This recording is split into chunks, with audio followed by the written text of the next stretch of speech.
Assalamualaikum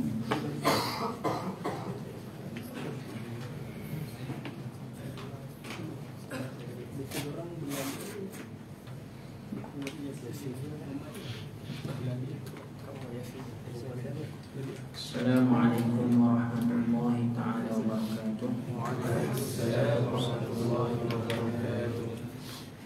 Bismillahirrahmanirrahim.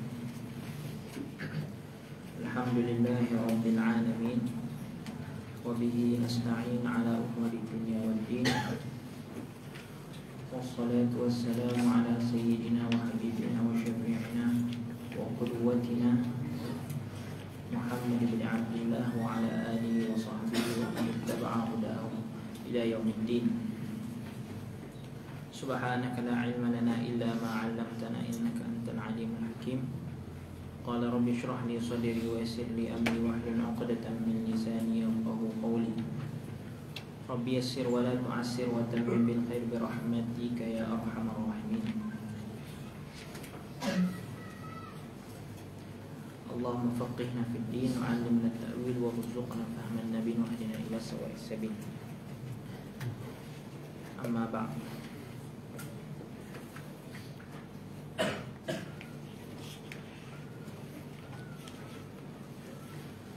Yang saya muliakan,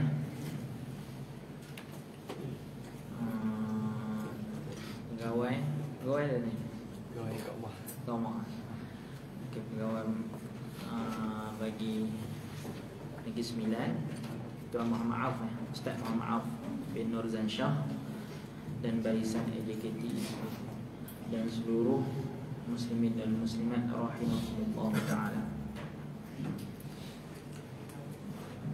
Jadi alhamdulillah, syukur pada Allah Subhanahu wa taala, dengan limpah kurnianya hari ini kita mulalah pengajian kitab daurah ibtidaiyah, daurah iftitahiyah. Okey, daurah iftitahiyah.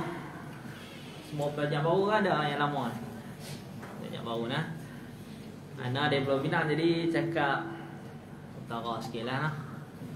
Boleh faham lah. Ana pernah duduk belah selatan ni. Belah duduk Melaka Aikroh. Pernah lah duduk sekejap waktu kecil. Yang tu je lah. Okey, baik. Nak kenalkan diri dulu kan? Okey, nama saya Abdul Qahar bin Tengku Azhari. Sekarang tengah baru selesai habis tamhidi master bagi jurusan hadis. Doakanlah untuk supaya cepat dapat tajuk insya-Allah. Okey, dan kita hari ni kita akan baca fiqh ni lah. Okey, jadi fiqh ni ana bukanlah takhusus, tapi kerana ana pernah berkecimpung lah, dan ana alumni daripada madrasah Batangkali, Mahad Al-Mustafa, selesai daurah fiqh di sana. Kemudian daripada para masyayikh lah. Itulah sedikit sebanyak lah pengalaman untuk sama-sama kongsilah dengan sahabat-sahabat semua. Antum semua ni sahabat lah, kita kira sahabat. Sebenarnya para abang-abang ni dia bantu saja sebagai satu langkah untuk kita pergi ke masyayikh.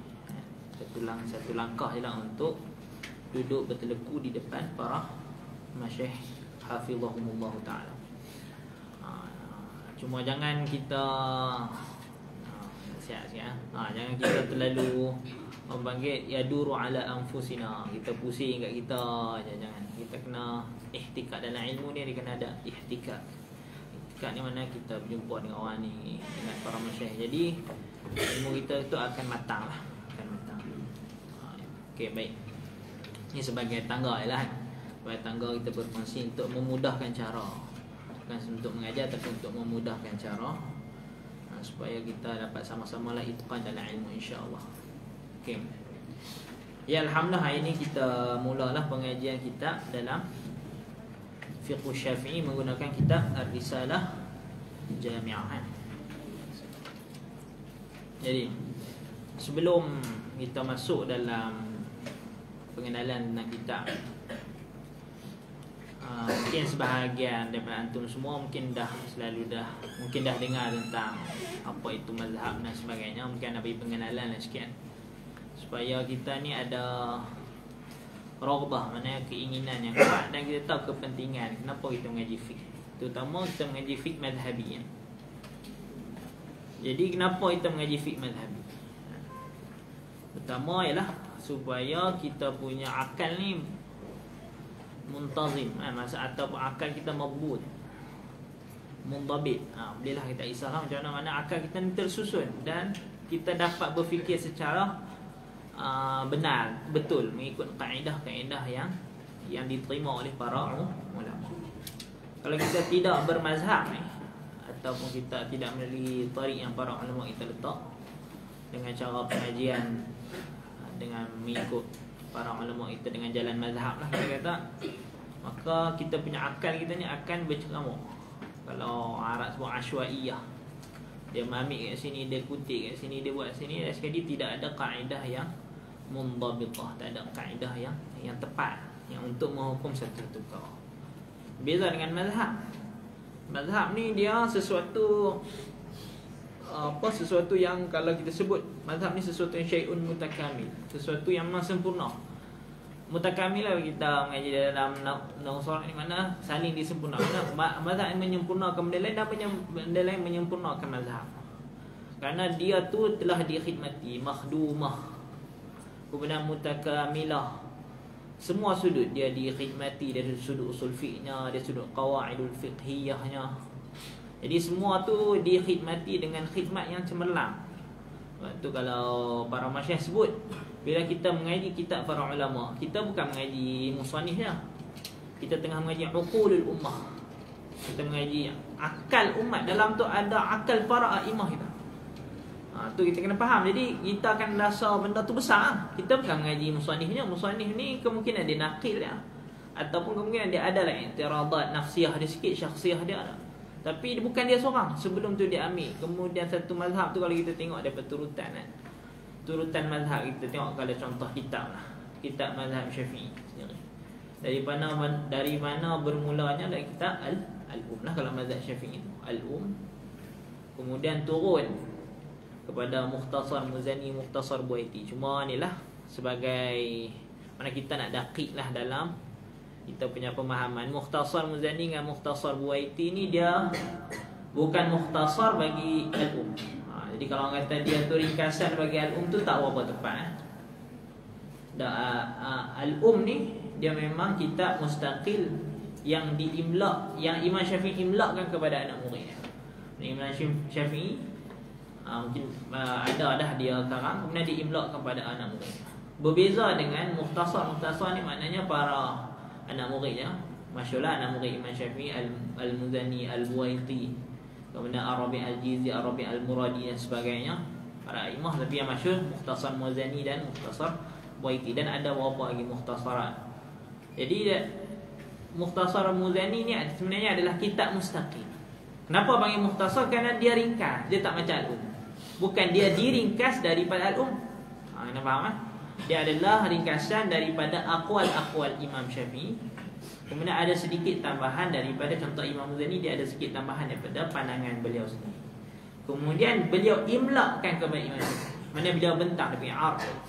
Kemudian beliau bentang kepada Imam Syafi'i. Mana untuk kata akliyah ni akliyah yang berterusan. Sebab tu kalau Imam Al-Muzani kan, beliau membaca Ar-Risalah sebanyak 500 kali kan, Imam Muzani kan, kalau tak silap lah, Muzani insyaAllah. Imam Muzani membaca kitab Ar-Risalah sebanyak 500 kali. Kalau Syekh Mahmud Abdul Rahman dia kata, kenapa baca 500 kali? Tak faham kah? Tak bijak kah? Kita kata bukan masalah tak bijak. Dia sedang membaca dengan bi'aqlil imam. Dia bukan baca harfan macam tu kita faham makna tak. Dia sedang membaca apa akal imam. Macam mana imam fakara, tafkir imam tu macam mana dia berfikir menghasilkan ilmu. Tu makna yang kemudian dia khidmati. Imam Muzani buat Mukhtasar Muzani, Imam Buaiti buat mukhtasarnya. Kemudian datang contohnya, kemudian datang Imam Haramain mensyarahkan kitab Mukhtasar Muzani bernama Nihayatul Mutlaq. Kitab yang besar, sangat besar lah. Kalau yang cetakan Syekh Azim Dib kan, tahqiq rasa hampir 30 jilid ke lebih kan. Okay. Jadi memang besar. Kemudian diikhtisarkan oleh anak murid Imam Haramain siapa? Imam Ghazali. Imam Ghazali buat daripada Nihayatul Mutlaq jadi Al-Basit. Kemudian panjang juga, kesian kat anak murid, buatlah mukhtasar. Ni memang ringkasan. Memang ringkasan daripada Basit. Imam Ghazali juga buat sendiri jadi Wasit. Kemudian daripada Wasit jadi panjang juga, buat lagi ringkasan jadi Al-Wajiz. Ni panggil Silsilatul Zahab lah. Dia sudut kitab, sebagian masyayikh sebut Silsilatul Zahab. Ni kita nak faham daripada Mukhtasar Muzani, kemudian Mukhtasar Muzani disyarahkan oleh Imam Haramain, dia Nihayatul Mutlaq, turun kepada jadi Al-Basit, turun kepada Al-Wasit, kemudian turun kepada Al-Wajiz. Kemudian ada satu kitab Al-Khulasah, Imam Ghazali juga. Khulasah ni dia nak pula. Al-Khulasah ni kalau kita lihat sebenarnya dia bukan mukhtasar daripada Al-Wajiz. Dia bukan mukhtasar daripada Al-Wajiz, tetapi dia mukhtasar daripada Mukhtasar Muzani sendiri, Al-Wajiz. Kalau saya orang susun Al-Basit, Al-Wasit, Al-Wajiz, Al-Khulasah. Kita Imam Al-Ghazali. Kemudian yang itulah Al-Wajiz. Kemudian turunlah Al-Wajiz tu sebagai kemudian Al-Khulasah. Al-Khulasah bukan khulasah daripada Al-Wajiz, tu kena faham lah. Dia khulasah daripada Mukhtasar Muzani itu sendiri. Cuma adalah tingkatan-tingkatan dan sebagainya. Jadi kitab ni kat mana? Dia jauh lagi. Kemudian buat syarah bagi Al-Wajiz siapa? Siapa buat syarah? Imam Ar-Rafi'i. Jadi Fathul Aziz ataupun Syarhul Kabir. Al-Wajiz tu dibuat syarah oleh Imam Ar-Rafi'i, jadi Syarhul Kabir. Syarhul Kabir kemudian ada tak yang buat khulasah? Yang buat khulasah Imam An-Nawawi, jadi Rawdatul Talibin. Nampak, kita nampak nak akal imam tu dia berturut-turut. Kemudian depa bukan nukilnya tu je nukil, dan mereka iktirad, mengambil faham takhrij, buat maksud takhrij furu' alal furu', takhrij furu' alal usul. Makna depa mengambil kalam imam, istinbat daripada kalam imam. Jadi ini akal ni mana? Faham? Kita uqulul ummah, dia bukan akal daripada imam. Sebab tu ditarifkan oleh Imam Nawawi. Apa tu mazhab Syafi'i? Ma dhahaba ilaihi Syafi'i wa ashabu. Apa yang berpandangan kepadanya oleh Imam Syafi'i dan ashabnya. Itu mana mazhab Syafi'i. Dia bukan pandangan mazhab Syafi'i, itu mana pandangan Imam Syafi'i itu sahaja. Jadi siapa yang kata macam tu salah. Jadi orang kata nak tahu mazhab ni baca Al-Um. Itu mana cara berfikir dia tak betul. Tak betul. Sebab mazhab Syafi'i ini adalah madrasah yang mutakamilah, madrasah yang sempurna, yang telah dikhidmati oleh banyak para ulama. Sampailah ke tangan kita. Macam tadi kan, sampai kepada Al-Wajiz disyarahkan, kemudian daripada syarah Kabir jadi Rawdatul Talibin. Kemudian ada orang buat Rawdatul Talib, buat pula kemudian disyarahkan oleh Imam Syekh Zakaria Al-Ansari, Syekhul Islam. Jadi kita apa? Allah. Asnal Matalib. Jadi macam tu dia punya akal dia. Jadi begitulah. Kemudian datanglah kitab Al-Muharrar.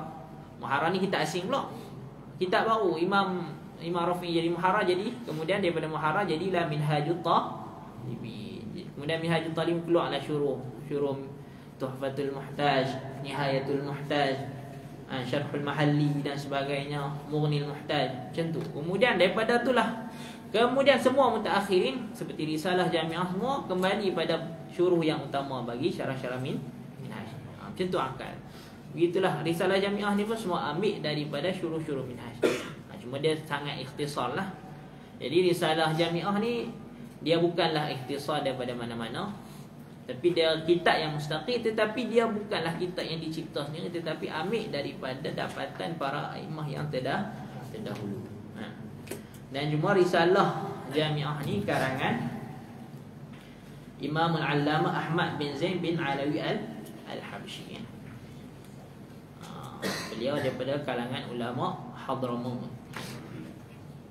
Beliau lahir di Hadramaut, kemudian ialah belajar ilmu di sana dan sebagainya. Dia punya antara guru utama Imam Abdullah Al-Haddad. Imam Abdullah Al-Haddad pengarang Risalah Muawanah, pengarang Hikam. Dan ada Imam Haddad ada Hikam dia sendiri, pengarang Aqidatul Islam dan sebagainya. Jadi beliau memang, jadi kalau Imam Abdullah Al-Haddad dia banyak fokus pada tasawuf lah dan juga akidah lah. Jadi dia memang memberi kesan kepada Imam Ahmad bin Zaid bin Alawi Al-Habsyi. Sebab tu dalam kitab ni dia gabung 3 ilmu, gabung 3 ilmu. Yang pertama ilmu tauhid. Dia kat depan tu ilmu dia tahu ilmu tauhid secara ringkas. Kemudian masuk pada fiqh. Fiqh pun dia ringkas saja. Dia hanya bab ibadat, rubuk ibadat sahaja. Ibadat pun tidaklah terlalu kita kata banyak perincian dia, tapi memang diperlukan untuk setiap orang Islam lah. Bukan belajar ilmu ya, setiap orang Islam. Kemudian yang terakhir kemudian dia tutup dengan kitab tasawuf. Dia ada sir lah. Sir sebab apa? Sebab dia punya susunan pun setiap ulama ni susunan dia pun ada sir. Kita tahulah untuk mensahkan ibadat sila berhajat kepada sahnya akidah. Tak sah akidah, macam mana nak sah ibadat? Ataupun kita kata akidah untuk menjadikan dia Islam lah. Kalau dah dia tak Islam, macam mana nak diterima segala ibadah dia? Kemudian untuk menyempurnakan ibadah dengan sebenar, mestilah kena ada sifatul ihsan. Seperti dalam hadis, ta'budallaha ka'annaka tarah, fa in lam takun tarah fa innahu yarah. Ketika mana ditanya kepada Nabi sallallahu alaihi wasallam al-ihsan. Sayyidina Jibril tanya kepada Nabi sallallahu alaihi wasallam al-ihsan. Nabi pun menjawab. Jadi menunjukkan bahawasanya dia ada susunan tu. Kemudian pertama akidah, fiqh, kemudian ihsan. Kerana ihsan ialah menyempurnakan kita punya ibadah. Kerana dia akan mengajar kita khusyuk, bagaimana hubungan kita dengan Allah Subhanahu wa taala. Okey, itu secara ringkas lah. Secara ringkas. Kita tak mau banyak-banyak lagi, tak habis masa lah. Okey, kita pun 6 kali kan? Betul ya? 6 kali. Okey. Okey, kitab ni memang kitab untuk mubtadi' lah. Sebab tu sebagian ulama kalau mentakrifkan untuk mubtadi', dia punya Allahumma salli ala sayyidina Muhammad. Orang yang menuntut ilmu tetapi dia tidak mampu untuk mentaswir masalah kan. Walam yastati' ay yusawwirul masalah. Dia tak mampu untuk taswir. Itu mana mubtadi'. Dia satu orang penuntut ilmu dan dia tak mampu taswir masalah pun dia tak. Kemudian dia masuk marhalah mutawasid. Dia satu orang yang penuntut ilmu. Dia mampu mentaswir masalah tetapi tidak mampu mendatangkan Kemudian muntahi. Muntahi ni maknanya yang mampu mentaswir masalah, mampu munaqashah ad-dalil. Itu secara umum lah. Tapi sebenarnya kalau kita tengok setiap marhalah mubtadi' pun dia pun marahil. Dia pun ada marahil. Bahkan sebahagian kitab tughni 'anil ba'd. Maknanya sebahagian kitab kalau kita mengaji dia mencukupkan daripada kitab yang lain.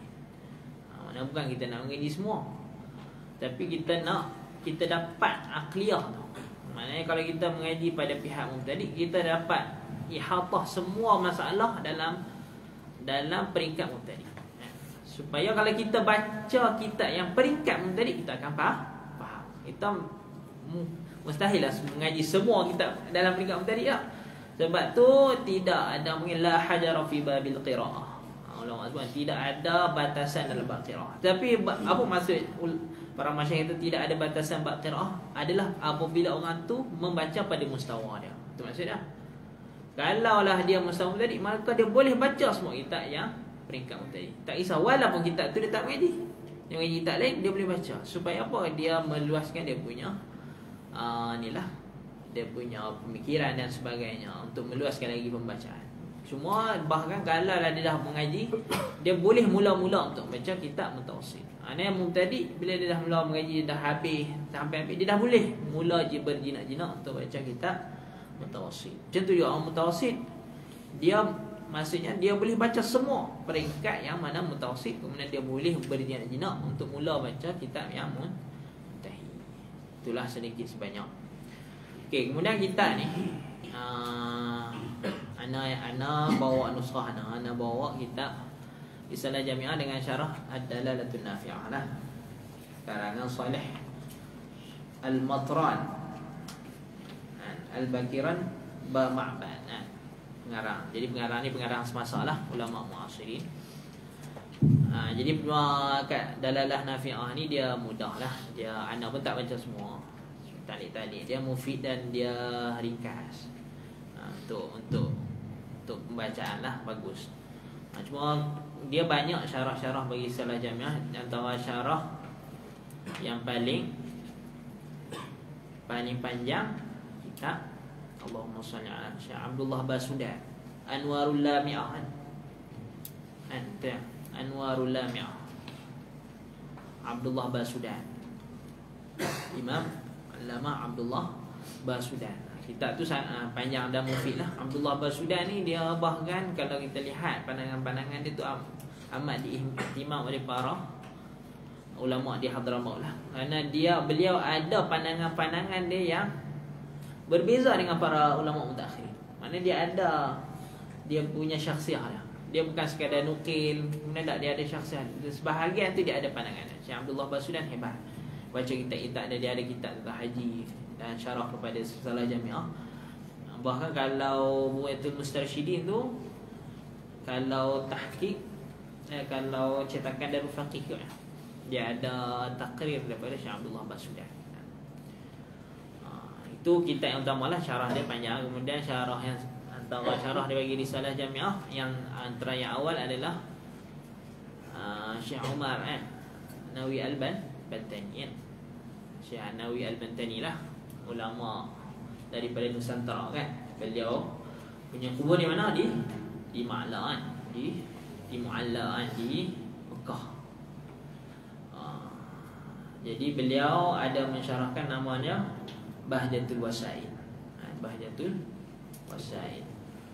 Itu antara bentuk-bentuk ataupun syuruh-syuruh bagi Risalah Jami'ah. Okey, anda taklah sentuh semua syarah bagi Risalah Jami'ah, jadi kita ambil yang perlu je lah. Okey, baik.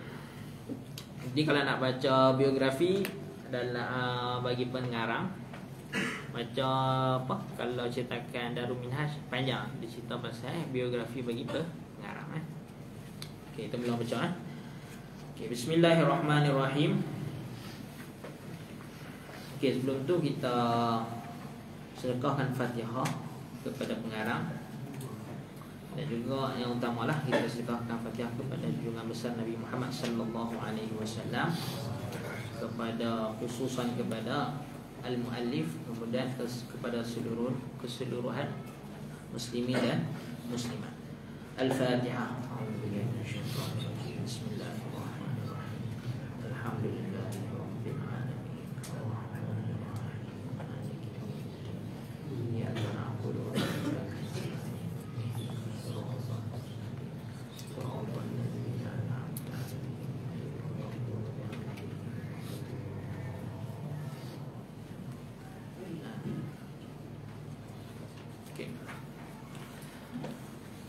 Qala Imam al-Allamah Ahmad bin Zaid bin Alawi al-Habsyi rahimahullahu ta'ala wa nafa'na bihi wa bi'ulumihi wa 'ulum masyayikhina fid darain amin. Bismillahirrahmanirrahim.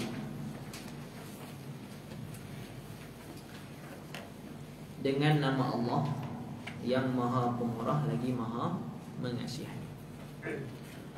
Jadi musannif memulakan kitab dia dengan basmalah. Jadi memang ini sunnah, termasuk sunnah Nabi sallallahu alaihi wasallam. Boleh kita kata sunnah? Ya, sunnah. Kerana Nabi sallallahu alaihi wasallam memang ketika mana beliau mengutus surat kepada para muluk, beliau menulis bismillah. Memanglah sahabat lah yang menulis tu kan. Maka dimulakan dengan Bismillahirrahmanirrahim.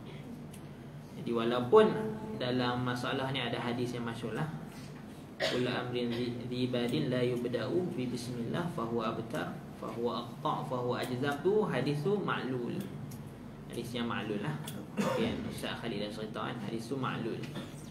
Maknanya hadis dia bukan sekadar dhaif, tapi dia ma'lul ni maknanya dia tersilap. Rawi menukilkan dengan jalan tersilap, tu makna ma'lul. Kita memastikan illah dia mana tersalahnya rawi.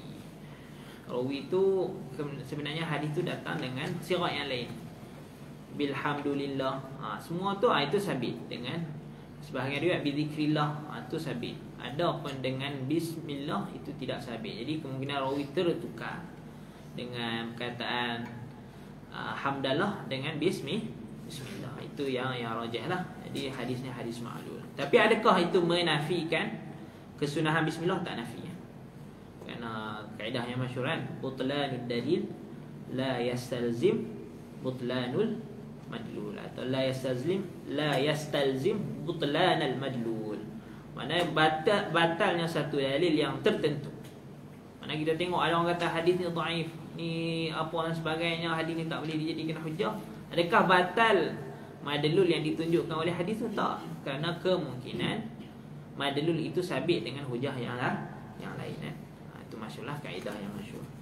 Jadi dia memang sunnah lah bismillah. Jadi kalau kita bahas dengan bismillah ni, antaranya Imam Bujuri kata sepatutnya bagi satu orang yang mula dalam perbicaraan dalam satu bidang ilmu, maka dia berbicara tentang bismillah mengikut kesesuaian ilmu.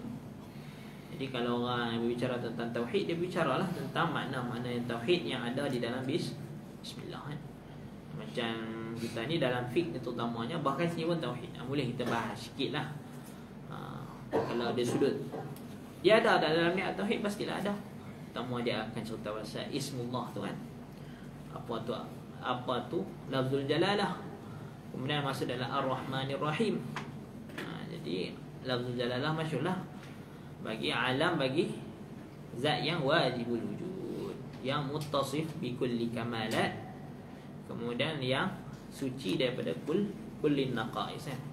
Yang satu zat yang wajib wujud, yang mana bersifat dengan setiap kamalan, dan yang suci daripada setiap kekurangan. Sebab tu kalau dululah pernah ketika mana periksa dulu, Syekh tanya Syekh Syafi'i dah cerita bila kan. Syekh Syafi'i dia tanya apa yang wajib bagi Allah Ta'ala. Ada orang tanya sebelum tu, dia jawab, dia sebutlah, dia baca sifat 20 tu. Apa wujud qidam baqa. Syekh kata salah ke? Syekh nak dengar satu je, ittisafuhu bi kulli kamalan. Syekh nak dengar satu je, terus dapat satu. Bukan kata salah, bukan kita nak serta apa yang wajib. Yang wajib bagi Allah adalah bersifat dengan sekalian kesempurnaan. Kemudian sucilah Allah, ataupun mustahil bagi Allah Subhanahu Wa Taala bersifat dengan segala kekurangan. Itulah lafzul jalalah. Jadi bila sebut Allah tu, dia memang kita faham semua lah. Itulah makna dia. Kemudian Ar-Rahmanir-Rahim. Jadi Ar-Rahman kalau kita terjemah harfan dia, yang Maha Pemurah lagi Maha Pengasih. Kerana dia mushtaq daripada satu mushtaq minhu, iaitu rahmah.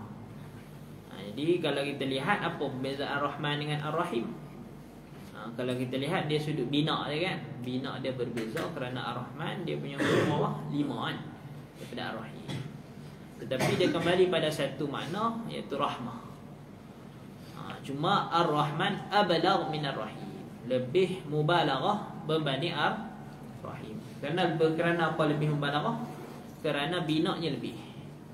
Ziyadatul mabna tadullu ala ziyadatil ma'na, atau ziyadatul bina tadullu ala ziyadatil ma'na. Mana banyaknya dia punya pembinaannya, huruf dan sebagainya, maka menunjukkan ada makna yang lebih. Kalau tidak akan jadi sia-sia lah. Bahkan dalam Quran pun kita perhati, tak semestinya sudut makna, kerana ada sudut fawaid, ada sudut takkid dan sebagainya. Jadi kat sini makna Ar-Rahman tu lebih ablagh. Cuma lebih mubalaghah pada apa tu khilaf yang sangat besar. Sama ada mubalaghah tu pada kam ataupun pada kaif. Kalau kita lihat pada kam, maknanya sebab tu sebagian ulama sebut Ar-Rahman fid dunya wa Rahim fil akhirah. Sebab apa? Kerana melihat pada kam. Kam tu apa? Bilangan. Bilangan yang mendapat rahmat. Maksudnya sebab apa? Sebab Rahman ni dia mencakupi orang yang Islam dan bukan Islam. Jadi melihat kepada bilangan yang mendapat rahmat tu lebih banyak, jadi dikatakan Rahman fid dunya. Rahim melihat kepada sedikit bilangan, iaitu Rahim fil akhirah. Siapa yang dapat rahmat yang khusus? Itu orang yang beriman. Itu dia sudut kam. Ada sebagian ulama memandang dia sudut makna min haitsul kaif, bentuk, atau kita sebut sebagai nilai. Sebab tu ulama kalau sebut pada Ar-Rahman Al-Mun'imu bijalailin ni'aman, itu dia sudut kaif, mana dia sudut nilai, nikmat-nikmat yang besar, atau dipanggil sebagai usul nikmat, seperti iman tu sekarang. Kemudian kalau Ar-Rahim Al-Mun'imu bidaqaiqin ni'am, kerana melihat pada kaif, bentuk ataupun nilai bagi rahmat tersebut. Cuma kalau kita kati tahadusi dari sudut tauhid, Ar-Rahman Ar-Rahim dia termasuk dalam sifatul fi'li. Dia bukan sifat zat. Dia panggil sifatul fi'li. Kenapa sifat fi'li? Kerana ia kembali kepada sifat qudrah. Kalau nanti kalau baca kitab yang tinggi sikit, saya akan bahas apa tu sifat fi'li. Mana kerana sifat fi'li ni mana dia kembali pada perbuatan Allah, dan perbuatan Allah kembali kepada ta'alluq, atau nak dakik ni dia kembali pada ta'alluq sifat qudrah. Sebab tu ulama sebut al-mun'im, mana in'am, kembali pada bentuk in'am. Nikmat tu apa memberi nikmat? Mana mencipta nikmat. Cipta ni ta'alluq sifat apa? Sifat qudrah. Sebab tu dia kembali pada ta'alluq sifat qudrah. Nak bahas banyaklah kalau sifat fi'il, tapi kita faham dulu Ar-Rahman Ar-Rahim dia adalah sifat fi'il. Jadi dia tak boleh kita faham Ar-Rahman Ar-Rahim dengan makna yang pada manusia, iaitu riqah fi qalb. Riqah ni maknanya terkesan pada hati. Makna itu mustahil bagi Allah Subhanahu wa taala. Tapi kita memaknakan Rahman Ar-Rahim ni dengan makna lazim bagi riqah. Sebab apa? Lazim daripada orang lah. Kalau manusia lazim daripada orang tu timbul perasaan kasih, dia akan buat apa? Dia akan bagi, kan? Dia akan memberi sesuatu kepada orang lain. Jadi kita bila benda yang macam ni, maka kita tafsir bil lazim. Kita mentafsirkan sesuatu dengan lazimnya. Sebab malzum dia tu mustahil bagi Allah Ta'ala. Riqah fi qalbi, itu dia sudut, kita kata sudut tauhid lah, ataupun sudut makna dia. Okey, bismillahirrahmanirrahim. Bila kita kata ba itu, bolehlah ba asliyah atau ba zaidah. Kalau kita sebut ba asliyah, maka berhajat kepada muta'alaq. Yang afdalnya kita takdirkan muta'alaq, kita takhirkan takdir. Bismillahirrahmanirrahim. Aqra'uha wa alifuha bil bi aw la. Sebagai takdir awal, tapi ditakdirkan takhir lebih aula, kerana bila takhir memberi faedah besar, kan? Yang kaedah apa? Taqdimu ma haqquhu ta'khir yufidul hasar. Benda-benda yang mana sepatutnya duduk belakang, diletak di depan, maka memberi faedah hasar. Itu semua mengajilah dengan para masyayikh kita. Ustaz Khalid mungkin akan ceritalah masalah-masalah kaedah-kaedah dalam lughah dan sebagainya. Okey, baik. Itu dia sudut ni. Kemudian kalau kita masuk fiqh, dia ada hukum dia lah. Hukum dia memang 5. Kemudian kalau wajib, hukum bismillah yang wajib itu ketika membaca Al-Fatihah di dalam solat terutamanya, kan? Sebab dalam mazhab Syafi'i, bismillah tu satu ayat daripada Al-Fatihah. Jadi tidak membaca bismillah akan menyebabkan batalnya solat. Batalnya solat. Bahkan kalaulah kita tahu, yang rajihlah mu'tamad dalam kalaulah kita tahu imam tu tidak membaca Fatihah dengan cara yakin, maka boleh tak kita ikut? Tak boleh. Itu yang mu'tamad lah, walaupun ada khilaf dalam benda ni boleh ikut tak ikut. Tapi sebab bila kita nak ikut imam, maka kita ikut imam berdasarkan i'tiqadil makmum. Nanti bahas masalah mengikut imam. Jadi tak boleh. Cuma itu pandangan yang mu'tamad. Ada pandangan yang kedua yang mengatakan sah. Tak apa lah tu. Tu wajib. Kemudian sunnah tak sunnah pada perkara-perkara yang ataupun mandub pada perkara-perkara yang zi syarafan atau zi balin, yang ada kepentingan dalam syarah. Seperti contoh kita ta'lifil kitab, kita baca kitab, makan, lubusus saub, pakai baju dan sebagainya. Okey. Kemudian dia boleh tak makruh? Boleh makruh. Walaupun asal kepada bismillah ni an-nadbu, kerana padanya ada zikrullah. Dia boleh jadi makruh kerana ada arid. Kerana dia buat baca bismillah pada perkara yang makruh, maka jadilah makruh. Kalaulah dia baca bismillah pada perkara haram, jadilah haram. Dia boleh jadi mubah tak? Mubah ni sebahagian ulama kata ada, sebahagian kata tidak ada. Kalau tengok dalam Bajuri tu, dalam Hasyiatul Bajuri, pada masalah hukum mubah dia sebut qil.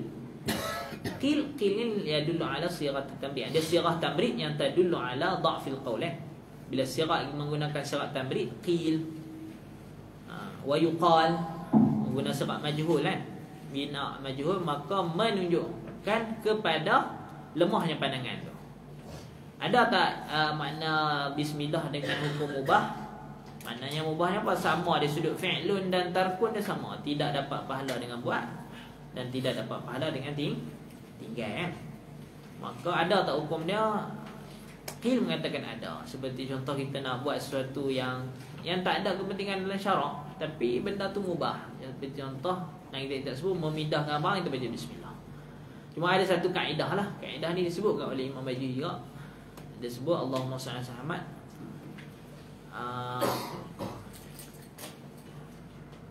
Maka na asluhu an-nadbu la ya'tarihi al-ibahah.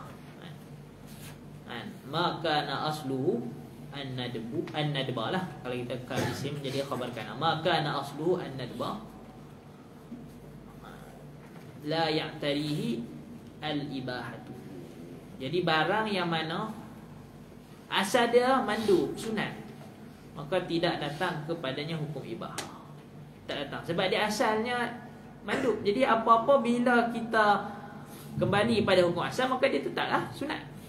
Jadi mubah ni dia tak, sebab mubah ni apa? Benda dia mana dia tak ada apa-apa kepentingan, maka kembali pada hukum asal, iaitu sunat. Tapi walaupun memang kita tengok sebagai kita disebut ada hukum mubah kan, tapi tak masalah lah, kerana dia termasuk dalam zikrullah. Okay, habis tu pada bismillahirrahmanirrahim. Contohnya alhamdulillahi rabbil alamin.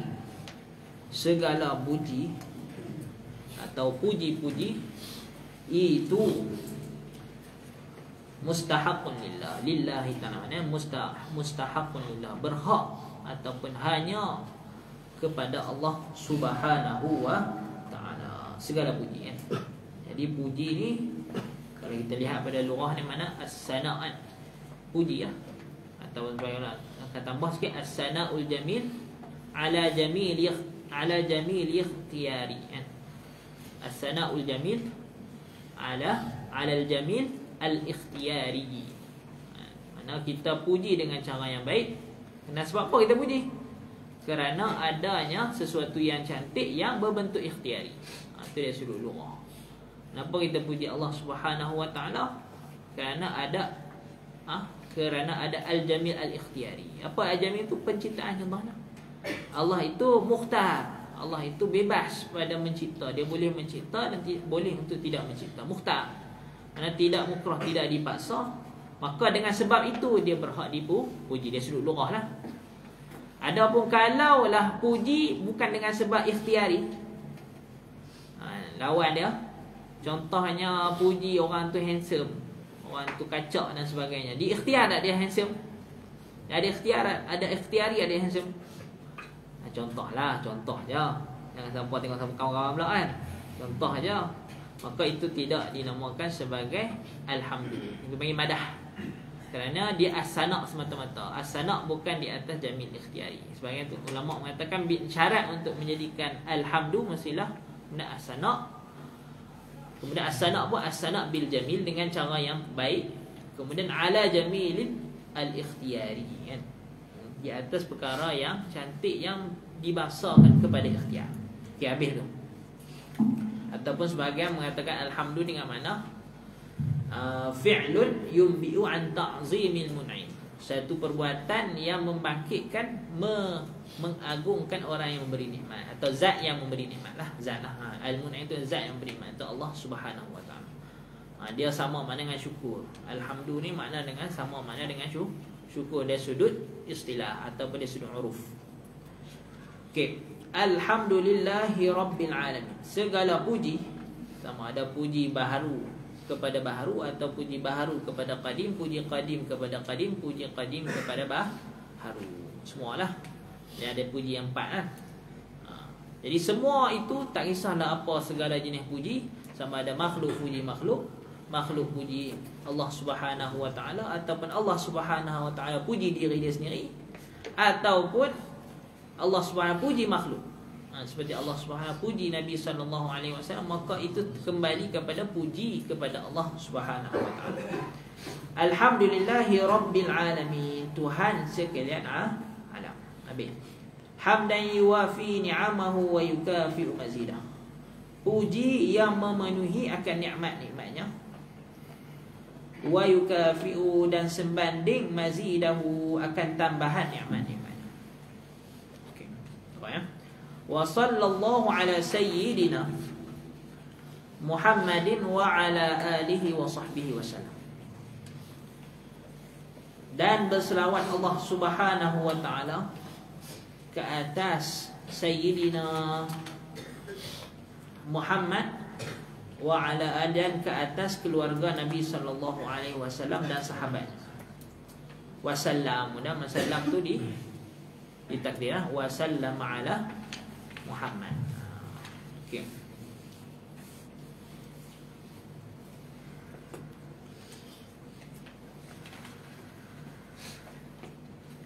Jadi kalau selawat ni Allahumma salli ala Sayyidina Muhammad, kalau kita lihat boleh kita ertikan dengan dua makna lah. Sama ada kita nak jadikan dia mushtarak lafzi. Masyaallah, kalau lah selawat daripada Allah Subhanahu wa taala dengan makna rahmat lah. Rahmat yang muqtarinah bitta'zim, yang mana bersertaan dengan ta'zim.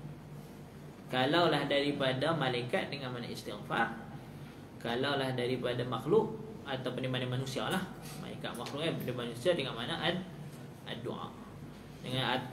Jadi dengan makna ini maka kita katakan sebagai mushtarak lafzi. Tapi kalau dengan makna mushtarak maknawi, boleh juga dengan makna al-lutfu wat tafaddul, berlembut dan memberi nikmat. Kesemua tak kisahlah selawat daripada Allah Subhanahu wa taala ke, selawat daripada malaikat ke, selawat daripada manusia ke, semua kembali kepada makna tafaddul ataupun al-lutfu, kasih sayang, berlembut. Yang mana kita mendoakan kepada Nabi sallallahu alaihi wasallam, maka dia akan jadi mushtarak maknawi. Maknanya dia kembali pada makna satu, al-lutfu ataupun tafaddul. Okey, habis tu. Kalau tak faham tanya terus ya. Lagi takut anda syok sendiri, payah juga tu kan. Okey. Benar, wa ala alihi, dan kepada keluarga besar Nabi sallallahu alaihi wasallam. Jadi alihi kat sini sama ada kita nak letak pada fi maqamid du'a atau fi maqamiz zakah. Kalau fi maqamiz zakah, apa Banu Hashim dan Banu Hashim dengan Banu Abdul Muttalib betul ya? Ada atau Banu Muttalib Banu Hashim ataupun Banu Muttalib, tu dia sudut maqam az-zakah. Kerana Banu Hashim dan Banu Muttalib dalam hukum ahkam zakah dilarang bagi mereka untuk mengambil harta zakat. Tak apalah, ada hukum-hukum dan sebagainya, tak apalah tu. Jadi kalaulah kita sebut pada fi maqamiz zakah tu mana Banu Hashim dan Banu Muttalib. Cuma kalaulah sebagai ulama kata kalaulah fi maqamid du'a, aulanya alihi itu kembali pada kullul muslimin. Fi maqamid du'a. Jadi kat sini maqam doa ke maqam zakah? Pun khilaf. Sebagai ulama contohnya Syanawi Bantani sendiri, dia meletakkan fi maqamid doa. Kenapa? Kerana al-muslim satu orang Islam, bahkan kalau lah orang dia bermaksiat, dia lebih ahwaj, lebih berhajat kepada doa berbanding orang lain. Jadi sebenarnya bila kita sallallahu ni makna kita berdoa, kita mengharapkan rahmat daripada Allah Subhanahu, maka yang terlebih sesuai maka kita kata fi maqami doa, keseluruhan orang Islam. Benar wa sahbihi wa sallam, para sahabatnya dan juga sejahtera kepada Nabi sallallahu alaihi wasallam, para sahabat dan keseluruhan ahli keluarga besar Nabi sallallahu alaihi wasallam. Okey, baik. Qala Rasulullah sallallahu alaihi wasallam, bersabda Nabi sallallahu alaihi wasallam, talabul ilmi fariidatun ala kulli muslim. Okay, apa sabda Nabi ini? Menuntut ilmu itu fariidah, satu kefarduan. Kefarduan ke atas apa? Ala kulli muslim, ke atas setiap orang orang yang Islam. Okey.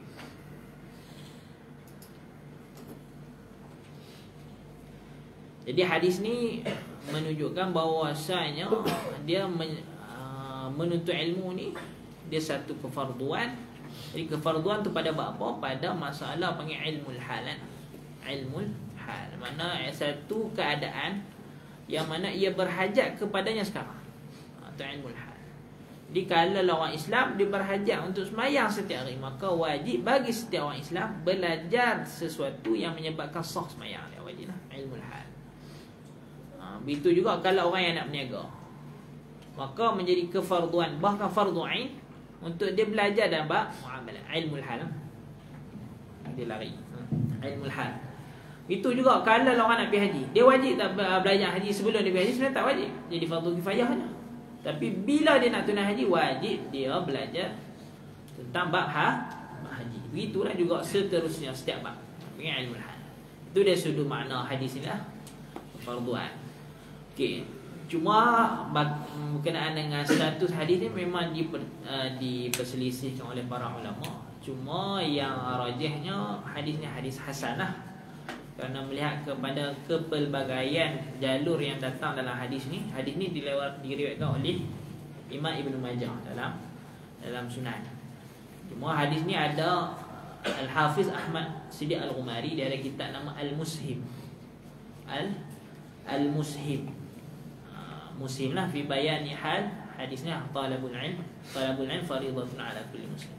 Al-Mushim. Jadi dalam tu dia menerangkan bahawasanya melihat kepada majmu' turuq, mana melihat kepada keseluruhan jalur-jalur apabila saling menguatkan maka boleh sampai kepada hasan. Jadi tak masalah lah, bahkan ini dalam bab fadailul a'mal. Wa qala sallallahu alaihi wasallam, berkata oleh Nabi sallallahu alaihi wasallam, man salaka tariqan yaltamisu fiha ilman salakallahu bihi tariqan ilal jannah.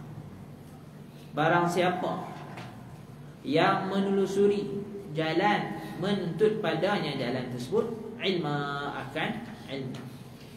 Difiah kembali pada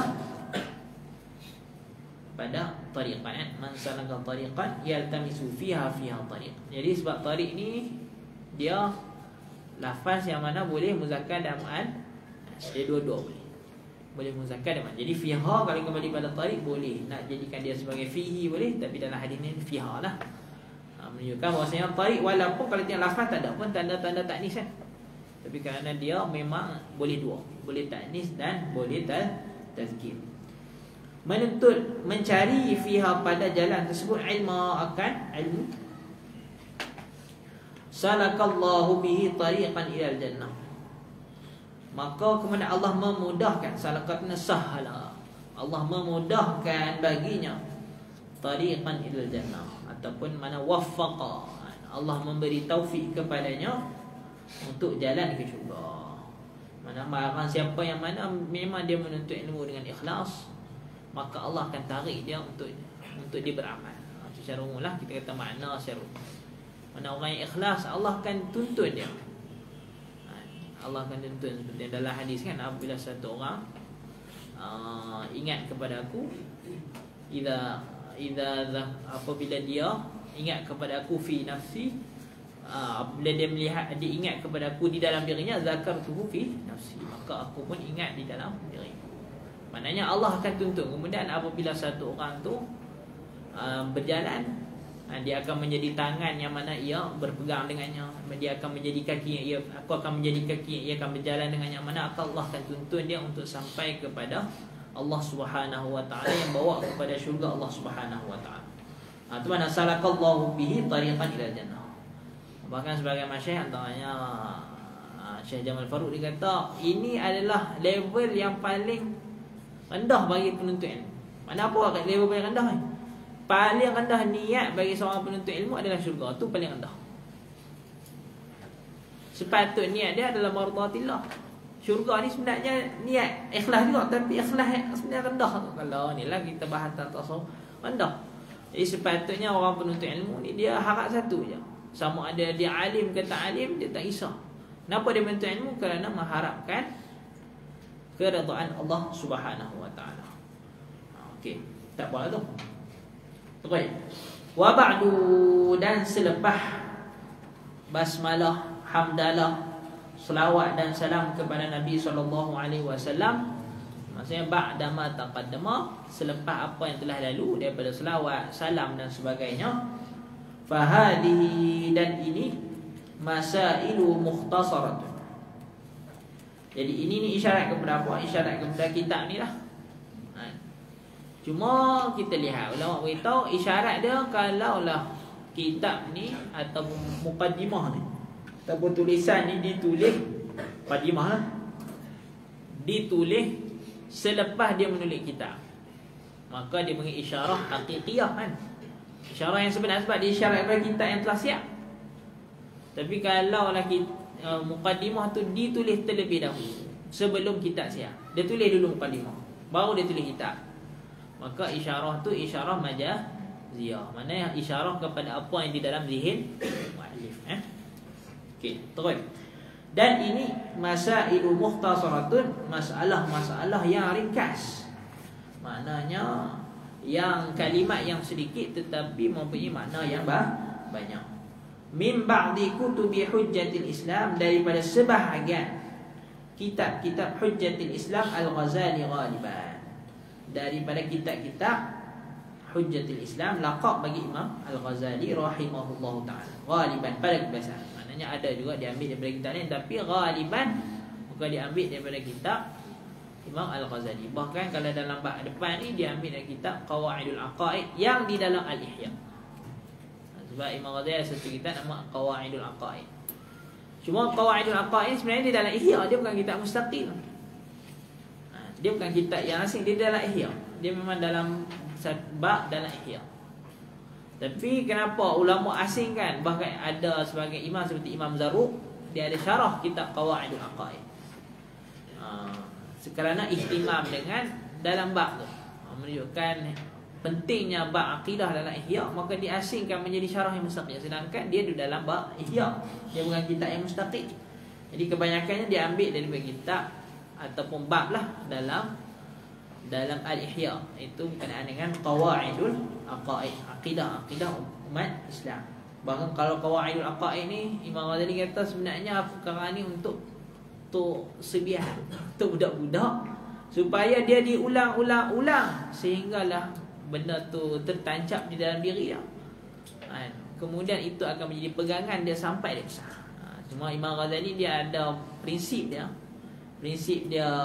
Kalau kita lihatlah kebanyakan dia punya syuruh-syuruh ataupun kitab-kitab qawaidul dalam akidah lah terutamanya, dia memfokuskan kepada akidah tu sendiri tanpa melihat kepada perbahasan yang begitu rumit.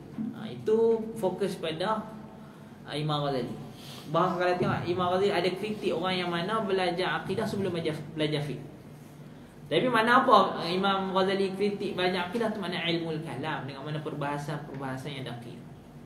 Imam Ghazali dah ada lain sikit daripada kalau kita lihat kepada Imam Sanusi selepas-lepasnya Imam Sanusi, maka mereka bermain dengan ilmu kalam tu lebih banyak.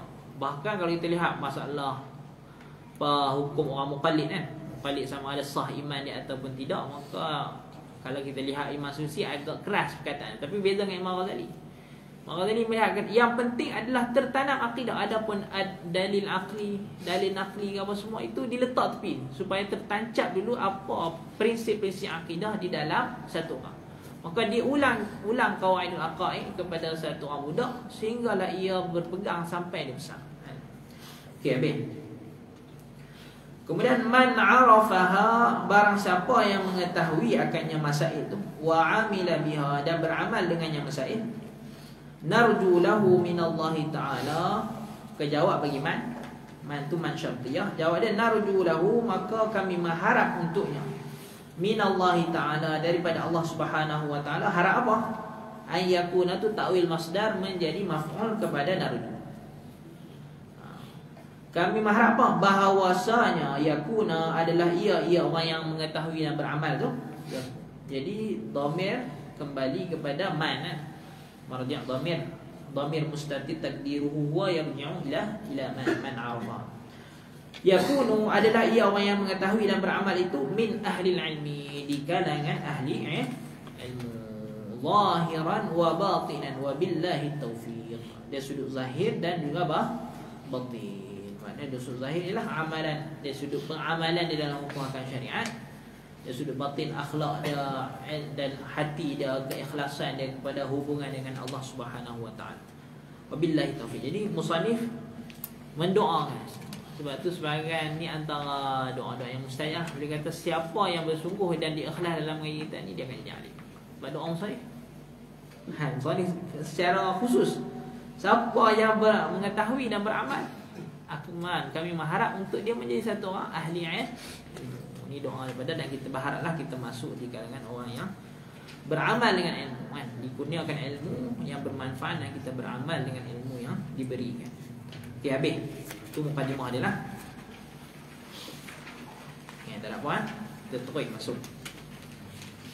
Okey, dia masuk dalam pembahasan akidah.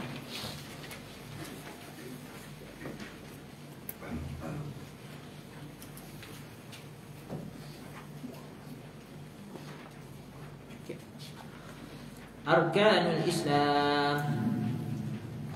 Maksud hadihi arkanul Islam. Ini bermula ini itu rukun Islam. Dia mana arkan ni mana? Kalau rukun ni dia sama, kalau ikut dalam usul fiqh, mana rukun sama dengan fardu lah. Dari sudut usul fiqh lah. Tapi kat sini nak cerita asasul Islam. Maknanya dia punya foundation, dia punya apa, asas dia lah yang akan terbinanya segala hukum akam. Kalau kita lihat, kalau kita terjemah pada fardu, bolehlah juga fardu Islam. Sebab fardu ni banyak. Tapi nak cerita kefarduan yang menjadi tonggak, kefarduan yang menjadi tonggak di dalam Islam, yang mana kefarduan lain akan menjadi sebagai furu' bagi lima ini, kan, rukun-rukun Islam yang akan disebut. Sedangkan kalau kita lihat kewajipan banyak lagi. Kewajipan menghormati ibu ayah, kewajipan apa, tidak menyakiti orang, kewajipan jihad sebagai contohnya, bahkan kewajipan menuntut ilmu. Kenapa tak masuk dalam rukun Islam semua lah? Tak, semua tu fardu. Tetapi nak cerita pasal asasul Islam. Okey. Arkanul Islam yang khamsatun. Bermula rukun-rukun Islam itu 5. Syahadatu an la ilaha illallah. Yang pertama, syahadatu tu sama ada kita nak jadi badal boleh, nak jadi khabar mubtada mahzuf pun boleh. Kalau kita nak jadi khabar mubtada mahzuf, kita takdirlah al-awwalu syahadatu an la ilaha illallah. Yang pertama, bersaksi an la ilaha illallah, bahawasanya tidak ada Tuhan melainkan Allah Subhanahu wa ta'ala. Jadi masalah syahadah di mana kita mengucap kalimah syahadah, maka pengucapan dia memang perbahasan yang panjang dalam masalah mengucap kalimah syahadah. Adakah ia akan menjadi kepada syarat untuk satu orang Islam? Maknanya kalaulah sebelum itu ia kafir contohnya, tapi kalaulah kita ni lahir daripada keluarga Islam, jelaslah tidak menjadi syarat untuk kita Islam kita mengucap 2 kalimah syahadah. Tak syarat. Wajib tu wajib bila? Wajib dalam sembahyang. Itu jelaslah. Tapi syaratlah untuk kita jadi Islam, kita kena sebut sekali. Tak syarat. Cuma orang yang kafir, adakah syarat untuk dia mengucap kalimah syahadah untuk dia masuk Islam? Khilaf yang besar lah. Contoh orang tu dah memang beryakinan, dia yakin bahawasanya Allah itu esa, dia yakin Allah itu bersifat dengan siap kamalan, dan dia tidak mensyirikkan Allah, dia mensucikan dengan segala kekurangan bagi Allah Subhanahu wa taala, sempurnalah, dan beriman dengan Nabi SAW, beriman semua dengan segala rukun-rukun iman tu semua dia. Tapi cuma dia tak mengucap je. Maka macam mana? Itu bahasan yang besar. Sebab kalau di dalam contoh akidah Asy'ariyah, dia punya akidah terutama dia adalah pada i'tiqadul qalbi. Itu yang utama. Itu dia punya perbahasan dalam akidah Asy'ariyah. Dia punya fokus utama pada i'tiqad. Adakah syarat nutqu tu adalah syartul kamal? Dia hanya syarat untuk penyempurna bagi iman. Dia bukan iman tu sendiri. Iman tu sendiri adalah i'tiqad.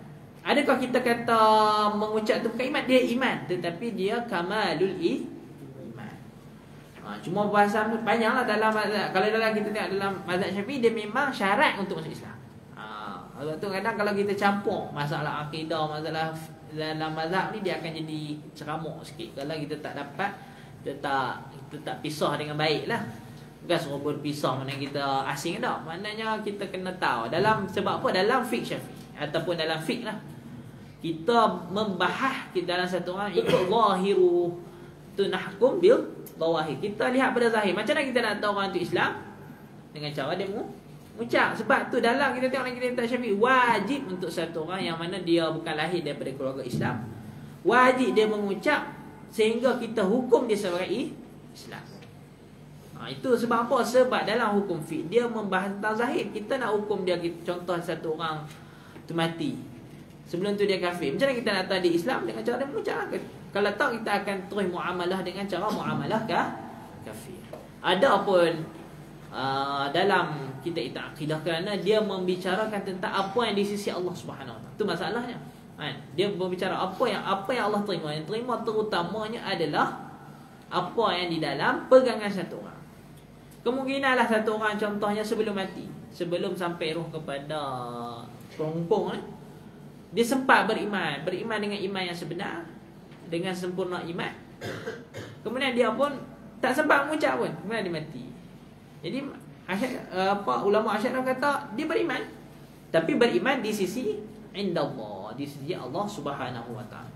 Tapi orang yang tak tahu, dia akan muamalah dengan muamalah orang kafir lah. Maka dia akan ditanam di perkuburan orang kafir dan sebagainya, maka di muamalah kerana tak zahir bagi dia.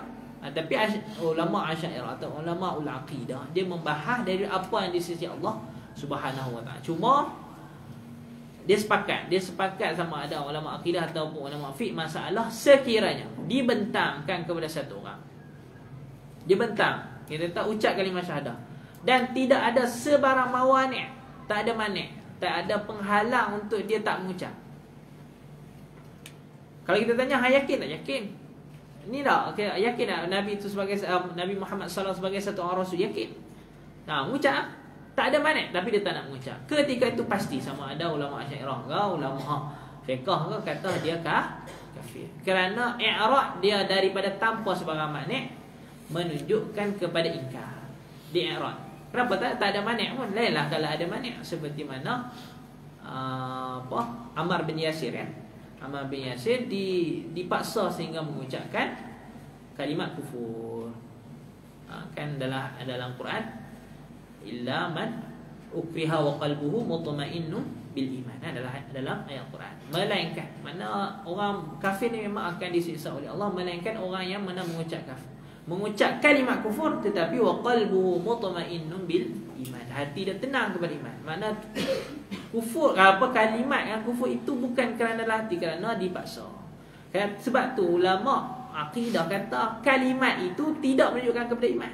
Bukan tak, dia itu bukan iman nafsu, tetapi dia adalah dalalah ataupun qarinah kepada iman sahaja. Dia bukan iman tu sendiri, tapi dia boleh menunjukkan kepada iman. Jadi kalaulah ada qarinah, paksaan sebagainya, maka menunjukkan bahawasanya kalimat yang pertuturan kufur itu bukanlah menunjukkan kepada iman yang sebenar dalam hati dia. Kerana ada paksa, ada qarinah yang memalingkan bahasanya dia bukan nak kafir, dia bukan nak kufur, tetapi kerana dipaksa. Sebab tu al-kalam dan juga amal di sisi ulama Asy'ariyah sebagai kamalul iman. Okay, baik. Itu masalah syahadatu Allah. Tapi kita kata dia memang arkanul Islam, wajib. Wajib bagi satu orang nak masuk Islam, terutama bagi orang yang kafir yang belum masuk Islam, maka wajib dia mengucap dua kalimah syahadah. Wa anna Muhammadar Rasulullah, dan dia bersaksi bahawasanya Nabi Muhammad sallallahu alaihi wasallam sebagai utusan Allah Subhanahu wa taala. Okey. Jadi syahadah ni kalau kita lihat, syahadah ni dalalah dia maknanya musyahadah dengan mana musyahadah bil aini lah kalau kita dari sudut lughah kan. Dari sudut musyahadah. Tapi adakah kita lihat Allah Subhanahu wa taala? Bahkan kalau Nabi SAW sendiri, adakah kita lihat Nabi? Tak. Musyahadah sebab apa? Syahadah ni menunjukkan di atas yakin. Bila kita lihat, mana kita yakin kan? Antara kita kata dalil kepada keyakinan antaranya adalah benda-benda yang mahsus. Idrak bil hawas, kita dapat dengan panca indera. Kan bila kita dapat dengan panca indera menghasilkan natijah yang qat'i. Idrak bil hawas, kita mencapai sesuatu benda dengan panca indera menghasilkan natijah yang pasti. Ya. Jadi seperti mana satu orang melihat dengan hawas menghasilkan natijah yang pasti seperti melihat dengan mata, begitu juga orang yang meyakini dengan dalil yang qat'i, walaupun dalil itu dalil aqli, maka menghasilkan juga ilmu yang qat'i, akidah yang qat'i, atau menghasilkan ma'rifah. Jadi kerana dia sudut bersamaan, maka tak salah untuk kita mengucapkan syahadah. Walaupun asalnya syahadah ni mesti dengan ru'yah, kerana ru'yah menghasilkan ilmu. Seperti mana apabila adillah al-aqliyah, al-qat'iyah menghasilkan ilmu, maka sama. Dan bahkan kerana kita kenapa kena sebut asyhadu? Kerana ta'abudan lah. Kerana dia datang di dalam Al-Quran dan juga hadis Nabi sallallahu alaihi wasallam. Okey, habis. Wa iqamus salah, yang seterusnya mendirikan salat. Okey, jadi mendirikan salat ni wajiblah satu orang tu mendirikan salat, mana salatul faraid, salat yang fardu. Cuma iqamah ni sama ada kita nak ertikan dengan mana al-istimrar, muhafazah wal istimrar, mana kita menjaga salat. Iqamah wa aqimus salat dengan mana hafizu ala salat, mana menjagalah salat, jagalah oleh kalian akan salat. Cuma itu satu makna. Ataupun kita nak kata iqamah ni mimba zikrul juz wa iradatil kull, boleh dua-dua makna. Maknanya sebab apa? Iqamah kan ada makna qiyam. Qiyam kan salah satu rukun dalam solat. Jadi mana kita sebut sebahagian daripada rukun solat, tapi yang dimaksudkan adalah keseluruhan solat.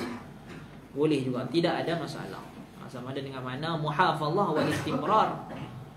Pada solat tu kita mesti sentiasa menjaga dan berterusan untuk solat, ataupun dengan mana solat tu sendiri. Habis. Wa ita'uz zakat, dan membayar zakat. Wa saumu ramadhana, dan puasa di bulan Ramadan. Wa saumu fi Ramadan. Wa hajjul bait, dan berhaji di al-bait. Al-bait tu mana di Mekah al-Mukarramah ataupun di Kaabah tu sendiri. Berhaji siapa dia? Man istata'a ilaihi sabila. Jadi man tu jadi fa'il bagi haju. Berarti kerana haju ni termasuk dalam isim atau sebab masuk dalam masdar. Jadi masdar termasuk perkara yang boleh beramal dengan amalan fi'il. Seperti fi'il boleh ada, wajib ada fa'il. Itu juga masdar boleh, dia bukan masih wajib, dia boleh ada fa'il. Hajjul bait, siapa yang buat haji tu? Man istata', bagi orang yang mampu man ilaihi, kepadanya haji, sabila, akan jalan. Maknanya dia sudut az-zat war rahilah. Sabila tu maknanya dia mampu dari sudut zat war rahilah. Az-zat tu mana keperluan dia, dia punya bekal dia. Ar-rahilah tu dia punya tunggangan. Mana istita'ah, istita'ah dia cukup dari sudut bekalan ataupun dari sudut kenderaan. Ma'al ikhlas, bersama ikhlas.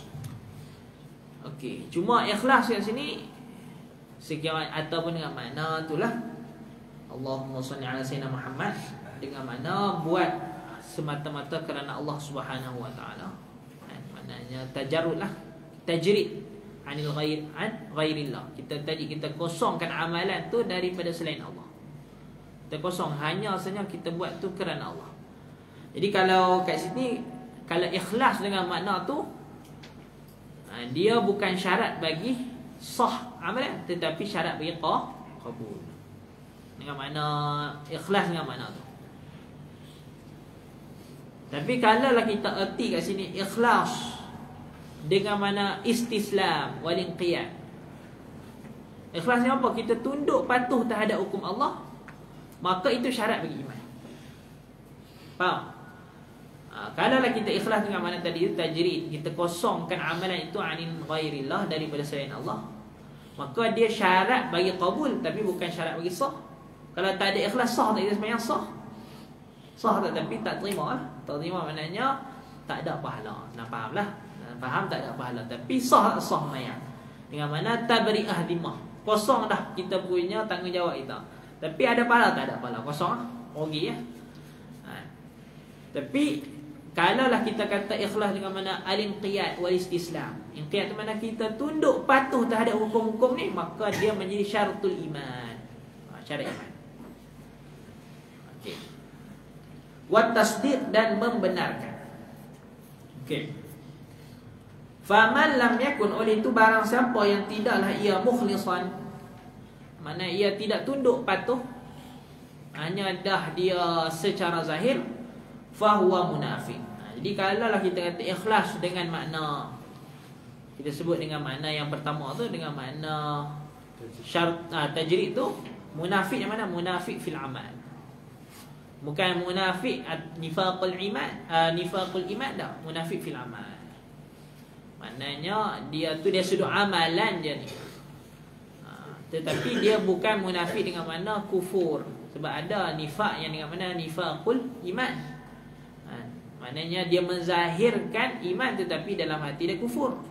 Maka dia tak tunduk patuh, hati dia tak tunduk. Walaupun zahir lah, zahir nampak macam dia tunduk, dia tak tunduk patuh. Kalau mana mukhlis yang pertama. Tapi kalau lah kita kata mukhlis dengan tajrid, mana munafik, maknanya dia tidak buat dengan sesungguh-sungguhnya. Nifaqul amal saja. Seperti mana ayatul munafiq salasah, sebahagian arba', idza wa'ada akhlafa wa idza tamana wa idza tumina khana. Itu semua ayat tu mana dia sudut nifaqul amal, bukan nifaqul iman. Masa hadis-hadis yang berkaitan dengan amal tu mana kita berbicara tentang amalan dia, amalan orang munafik. Tapi adakah dengan dia menafikan iman? Tak. Dia kekal dalam keadaan orang yang beriman. Okey, baik. Wa man lam yakun musaddiqan biqalbihi, dan barang siapa yang tidaklah ia musaddiqan, membenarkan dengan biqalbihi, dengan hatinya, fa huwa kafir, maka ia kafir. Maka jelaslah barang siapa yang tidak membenarkan, memang jelas-jelas dia menzahirkan, bukan hati dah. Zahir pun dia tidak membenar, tidak tunduk, maka ia kafir terhadap Allah Subhanahu wa taala. Na'udzubillahi min dzalik. Okey. Ini rukun iman. Okey, habis. Kita masuk dalam rukun satu tadi, rukun Islam. Kita masuk dalam rukun iman. Ataupun sini tentang tentang sifat 20 itulah, senang faham. Dia masuk tentang sifat 20. Kerana dia ringkasan, kita boleh kata mukadimah ni ringkasan bagi qawaidul aqaid dari pagi Imam Al-Ghazali. Wa aslul iman, apalah? Benar sikit ya. Wa aslul iman an ta'taqida anna Allah Ta'ala mawjudun. Dan bermula asal bagi iman, maknanya haqiqatul iman, atau yang perkara yang mengesahkan iman, tak kisah. Itu maknanya.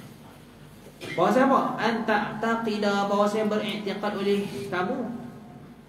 Iktikad apa? Anna Allah Ta'ala mawjud, bahawasanya Allah Subhanahu Wa Ta'ala itu ada. Jelaslah kita semua iktikad, setiap orang Islam pasti iktikad Allah itu ada. Bahkan i'tiqad yang sempurna, Allah itu wajibul wujud. Itu i'tiqad yang lebih sempurna. Para masyayikh selalu pesan, i'tiqad yang mawjud tu cukup.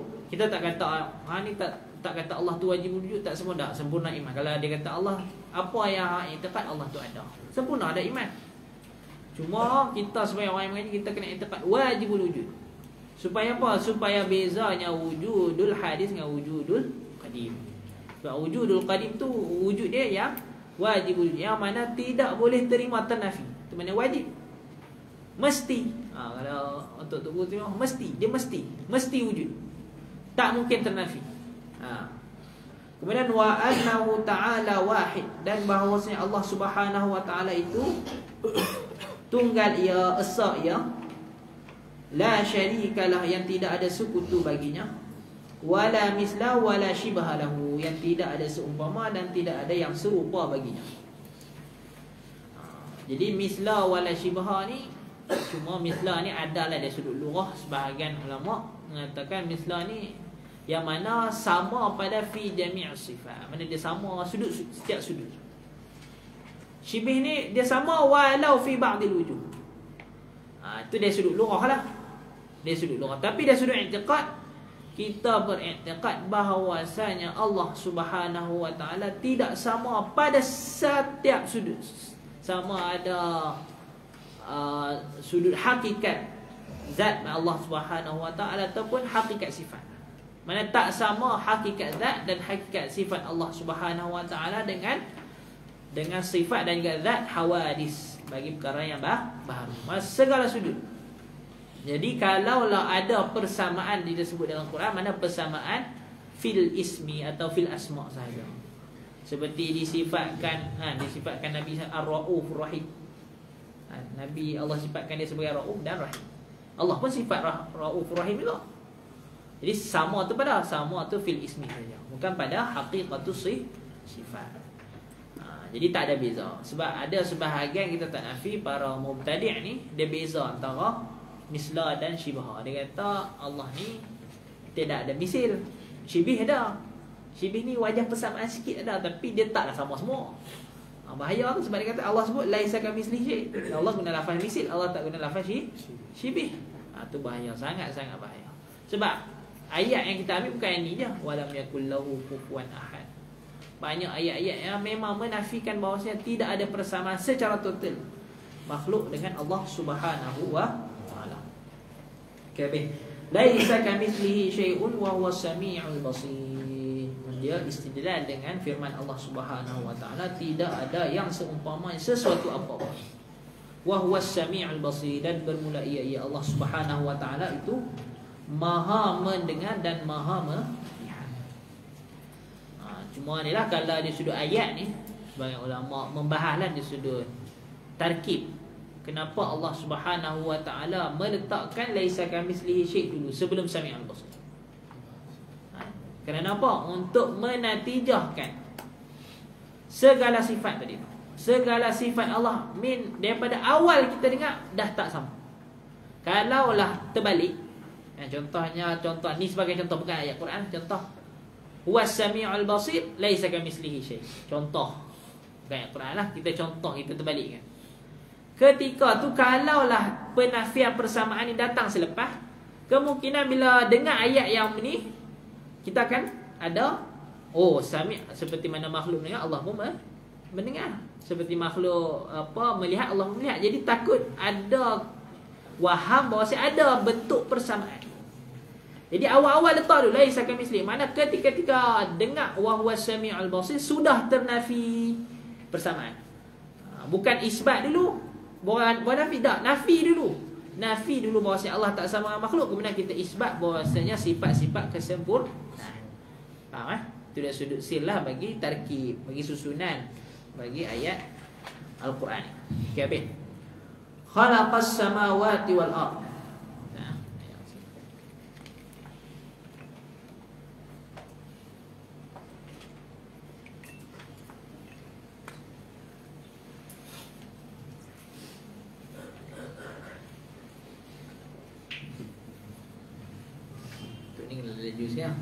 Okay, teruskan. Khalaqas samawati wal arda wa khalaqal mauta wal hayata wat ta'ata wal ma'siyata was sihhata was suqma wa jami'al kauni wa ma fihi wa khalaqal khalqa wa a'malahum. Jadi Allah mencipta segala lapisan langit, wal arda dan bumi. Jadi ditakhsiskan ni kerana dia merangkumilah ataupun kita kata apa yang dilihat oleh manusia. Sedangkan Allah cipta semua, tapi Allah banyak takhsiskan langit dan bumi kerana itulah yang kita muayasyah seharian. Takhsis kadang ditakhsis bizikri, bukan makna takhsis pada khalq. Takhsis bizikri ya kerana lilihtimam. Kalau kita baca dalam nasi, kenapa ditakhsiskan sebut? Kerana ihtimam, li'tina. Bukan kerana nak cipta Allah cipta tu sahaja, tak. Takhsis tu pada ihtimam. Maksudnya Allah yang ihtimam kerana itulah kita yang muayasyah seharian. Wa khalaqal mauta wal hayat. Allah mencipta mati dan kehidupan.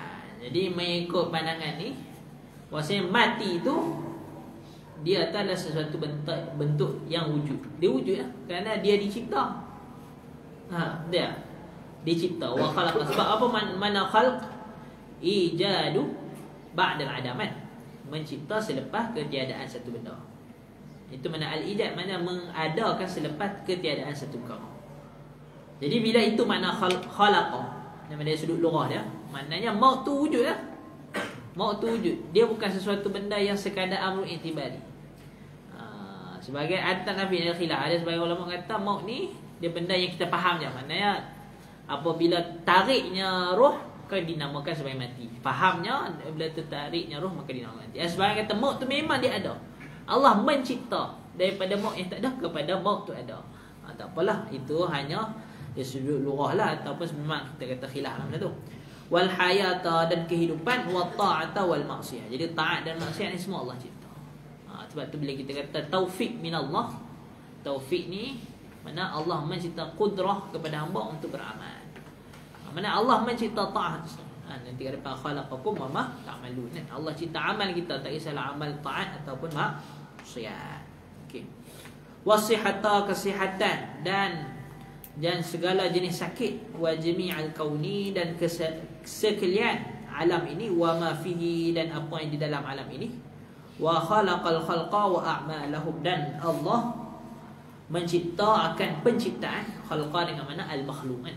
Khalaqal makhluq. Al-khalqa ni kalau dia masdar, tapi dia disebut masdar tetapi yang dimaksudkan adalah ismil maf'ulan. Khalaqal makhluq wa a'malahum, dan segala amal-amal mereka. Khalaqakum, seperti dalam ayat Quran Allah Subhanahu wa taala berfirman, wallahu khalaqakum wa ma ta'malun. Allah mencipta kalian dan mencipta amalan kalian. Allah bukan cipta kita saja, amalan kita. Sama ada amal, kalau mazhab yang benar adalah sama ada amal tu ikhtiariyah atau ittirariyah, semua Allah cipta. Tidak ada beza antara ittirariyah dan ikhtiariyah. Tak ada beza. Cuma beza dia sudut apa? Dia sudut kasbun saja, usaha. Ittirariyah tidak ada kasbun itu, tidak ada usaha. Adapun ikhtiariyah ada kasbun. Itu je beza. Tetapi kedua-duanya adalah makhluqah. Dia itu dicipta oleh Allah Subhanahu wa taala. Beza dengan antara yang Mu'tazilah, dia kata ikhtiariyah kita cipta, ittirariyah Tuhan cipta. Itu akidah yang bid'ah lah. Akidah yang mubtadi'ah, yang bid'ah. Okey, habis. Wa qaddara arzaqahum, dan Allah Subhanahu wa taala mentakdirkan akan rezeki-rezeki mereka dan ajal-ajal mereka, mana kematian-kematian mereka. La tazidu wa la tanqus, dan tidak bertambah ajal-ajal mereka, wa la tanqus, dan tidak berkurang. Okey, jadi takdir ni kalaulah masalah dia ada masalah qada dan qadar. Nanti kat depan juga dia nanti kaitlah sikit tu. Mana takdir ni ada kalaulah di sisi ulama al-Asy'ariyah, takdir tu dengan mana mencipta. Allah dengan ta'alluq tanjizi hadis tu tak apa lagi kita nak faham. Maknanya Allah mencipta, senang faham. Allah mencipta rezeki-rezeki. Sebab nanti kat depan masalah qada. Qada tu mana Allah menetapkan sejak azali. Sama ada tetap dari sudut iradah Allah dan ilmu Allah. Kemudian Allah takdirkan, mana Allah mencipta rezeki-rezeki itu seperti sesuai dengan apa yang telah Allah inginkan dan Allah tahu. Itu mana takdir. Sebab bila sebut masalah qada dan qadar ni, dia tak lari daripada tiga sifat. Ingat. Pertama, sifatul ilmi, sifatul iradah, sifatul qudrah. 3 kena ingat. Dia maknanya dah senang faham kalau kita nak bahas secara atas ini mana Allah Subhanahu, apa makna qada dan qadar? Allah mengetahui apa yang akan berlaku, dan Allah menentu apa yang akan berlaku, dan Allah berbuat sesuai dengan apa yang ia tahu dan apa yang ia tentukan. Nampak? Itu makna tak qada dan qadar. Dia berkait dengan 3 sifat. Sebab sebahagian ada tak nafi, ada sebahagian lah terdengar selalu mereka mensyarahkan masalah qada dan qadar, mereka fokus pada sifat ilmu saja. Maknanya Allah tahu. Memanglah Allah tahu tu, tapi dia dia kembali pada 3 sifat sebenarnya. Pertama, Allah mengetahui, dan Allah mengkehendaki apa yang akan terjadi, dan Allah berbuat sesuai dengan apa ia tahu dan apa yang ia kehendaki. Baik. Boleh tak? Okey, wala yahdutsu hadithun, dan tidak akan berlaku sesuatu yang baru illa biqada'ihi wa qadarihi wa iradatihi. Dah cerita baliklah. Maka melainkan tidak akan berlaku sesuatu yang baru ataupun satu kejadian melainkan dengan qada dan qadarnya dan iradahnya. Cuma qada ni kebiasaan ulama memfokuskan kepada, dalam ulama Asy'ariyah lah, dia memfokuskan kepada iradah dan ilmu dan juga iradah. Maknanya ta'alluq tanjizi qadim. Itu cerita tu. Allah sudah sedia kala mengetahui, dan Allah sudah sedia kala menetapkan apa yang akan berlaku. Itu qada. Qadar ni tadi yang nak sebut, dia kembali pada sifat qudrah. Maknanya Allah berbuat sesuai dengan apa ia tahu dan apa ia telah tetapkan. Itu perbezaan antara qada dan qadar. Tak apalah tu. Itu masalah khilaf lah. Khilaf di kalangan ulama, masalah nak mentafsir makna dia. Iradah jadi mana dia panggil, dia ataf, boleh kita sebut ataf khas 'alal 'am. Iradah sebenarnya iradah tu dah masuk dah dalam qada. Cuma qada ni dia cakup 2 sifat. Itulah sifat ilmu dan sifat iradah. Takdir dia berkaitan dengan sifat qudrah. Iradah dia ataf balik kepada qada, dan cerita tentang ataf khas 'alal 'am. Dan cerita lebih detail, maksudnya iradah tu tercakup di dalam qada Allah Subhanahu wa taala. Cuma benda qada dan qadar kita tahulah khilaf yang besar yang menjadikan satu kerusingan lah kepada umat Islam sampai sekarang. Masing-masing bahas, kalaulah Allah dah takdir semua, kenapa kita kena berusaha lagi? Sebab tu para masyayikh selalu, anak selalu dengar para masyayikh pesan satu, dia panggil if'al bima tu'mar warda bima qadallahu laka. If'al bima tu'mar, lakulah apa yang Allah perintah, redalah apa yang telah Allah tetap. Kita fokus. Kita tak bicara Allah yang tentukan kita amal. Kenapa? Dah Allah tentu, kenapa kita kena beramal lagi? Dah Allah dah tentu kita masuk syurga neraka, kenapa nak kita beramal? Itu bukan kaitan lah. Kaitan kamu adalah intisalu awamirillah. Tu kita kata melakukan apa yang telah Allah perintah. Apa yang Allah tetap, kita serah pada Allah Subhanahu wa taala. Kita tak ada campur tangan tentang apa urusan Allah mentakdir. Urusan kita apa? Apa yang Allah perintah kita lakukan, habis. Tak ada kita campur tangan tentang apa yang kita tidak ada ilmu padanya, kan? Kita tinggal. Tarkuhu ma la yang tinggallah apa yang tidak bermanfaat kepada satu orang. Okey. B. Wa annahu ta'ala, dan bahawasanya, ini pun ataf kepada annallah mawjud semua telah. Yang ataf kepada yang awal. An ta'taqida annahu ta'ala hayyun alim. Okey. Jadi sebelum ni bila kita sifat, pertama kita cerita pasal sifat maujud kan. Maujud tu kalau kita bahas sifat 20 termasuk sifat nafsiyah. Cerita pasal nafsu zat. Kenapa nafsiyah? Kerana cerita pasal nafsu zat. Dan kita masuk pada sifatus salbiyah. Sifat salbiyah. Masuk ke sifat salbiyah. Wahid kan. Wahid la syarikalah tu semua, la mislah tu semua cerita sifat salbiyah. Maksudnya menafikan kekurangan. Kalau wahid maksud menafikan ta'addud. Kalau bahasa ni menafikan kumumul khamsah. Apa tu kan? Maksudnya menafikan berbilang-bilangnya Allah, berbilang-bilangnya Tuhan. Sama ada pada zat, pada sifat ataupun pada afal. Itu sifat salbiyah. Kita dah masuk, kita dah bahas dah. Pertama sifat nafsiyah yang menunjukkan kepada nafsu zat. Masuk sifat salbiyah. Maksud contohnya sifat salbiyah, sifat wahdaniyah salbiyah, kerana menafikan syirik. Nak senang faham, menafikan syirik atau menafikan berbilang-bilang. Kemudian masuk pada sifat menafikan mumasalatu atau mukhalafatuhu ta'ala lil hawadis, sifat yang wajib. Maka maksud apa? Menafikan mumasalatuhu ta'ala lil hawadis, menafikan. Diisbatkan mukhalafah. Apa murad kepada isbatkan mukhalafah? Untuk menafikan mumasalah. Macam tu maksud salbiyah tu, menafikan. Tujuan utama dia adalah untuk menafikan barang yang ataupun sesuatu yang kurang daripada Allah Subhanahu Wa Taala. Jadi kita dah habis dah sifat salbiyah. Jadi sekarang ni nak masuk pada isyarat kepada sifat ma'ani. Habis. Wa annahu ta'ala hayyun. Dan bahawasanya Allah Subhanahu Wa Taala itu maha hidup, alimun, lagi maha mengetahui, muridun, lagi maha berkehendak, lagi maha muridun qadirun, lagi maha berkuasa, mutakallimun, lagi maha berkata-kata, sami'un basir, mendengar dan melihat. Dia kembali kepada 7 sifat ma'ani. 7 kan? 1, 2, 3, 4, 5, 6, 7. Apa maksud sifat ma'ani? Maknanya ada sifat, sifatun wujudiyatun qa'imatun bidatihi ta'ala. Itu makna sifat ma'ani. Mana sesuatu sifat yang wujudiyah, yang berbangsa ada, yang mana qaimah, yang berdiri pada zat Allah Ta'ala. Itu mana sifat ma'ani.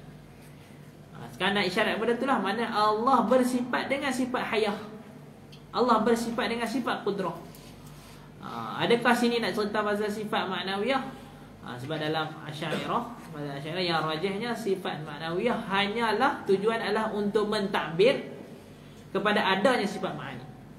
Itu yang kuat di dalam akidah Asy'ariyah. Yang rajihnya lah, memang kita tak nafi, dalam umum barahin dia mensabitkan sifat ma'nawiyah. Tapi kalau ma'nawiyah di sisi yang rajih di dalam mazhab Asy'ariyah, dengan makna dia hanya tujuan, contoh qadirun. Nak cerita apa? Allah bersifat dengan sifat qudrah. Itu maknanya dia nak mengisbatkan sifat ma'ani itu. Hayah, sama' basar, qudrah. Qudrah iradah, sama' basar, kalam. Nak sabitkan mana ada sifat wujudiyah yang berbangsa ada, yang berdiri pada zat Allah Ta'ala. Nak isbatkan tu. Okay, tak apalah tu. Tadi pening kan, banyak-banyak. Okay, faham kan? Dia sifat ma'ani. Apa nak cerita dia? Nak senang faham sifat ma'ani, nak bagi takrib takrib kepada faham lah. Seperti warna pada, contoh warna pada meja ni, atau pada handset anak ni kan warna merah kan. Jadi sifat merah itu dipanggil sebagai nak senang faham sifat ma'ani.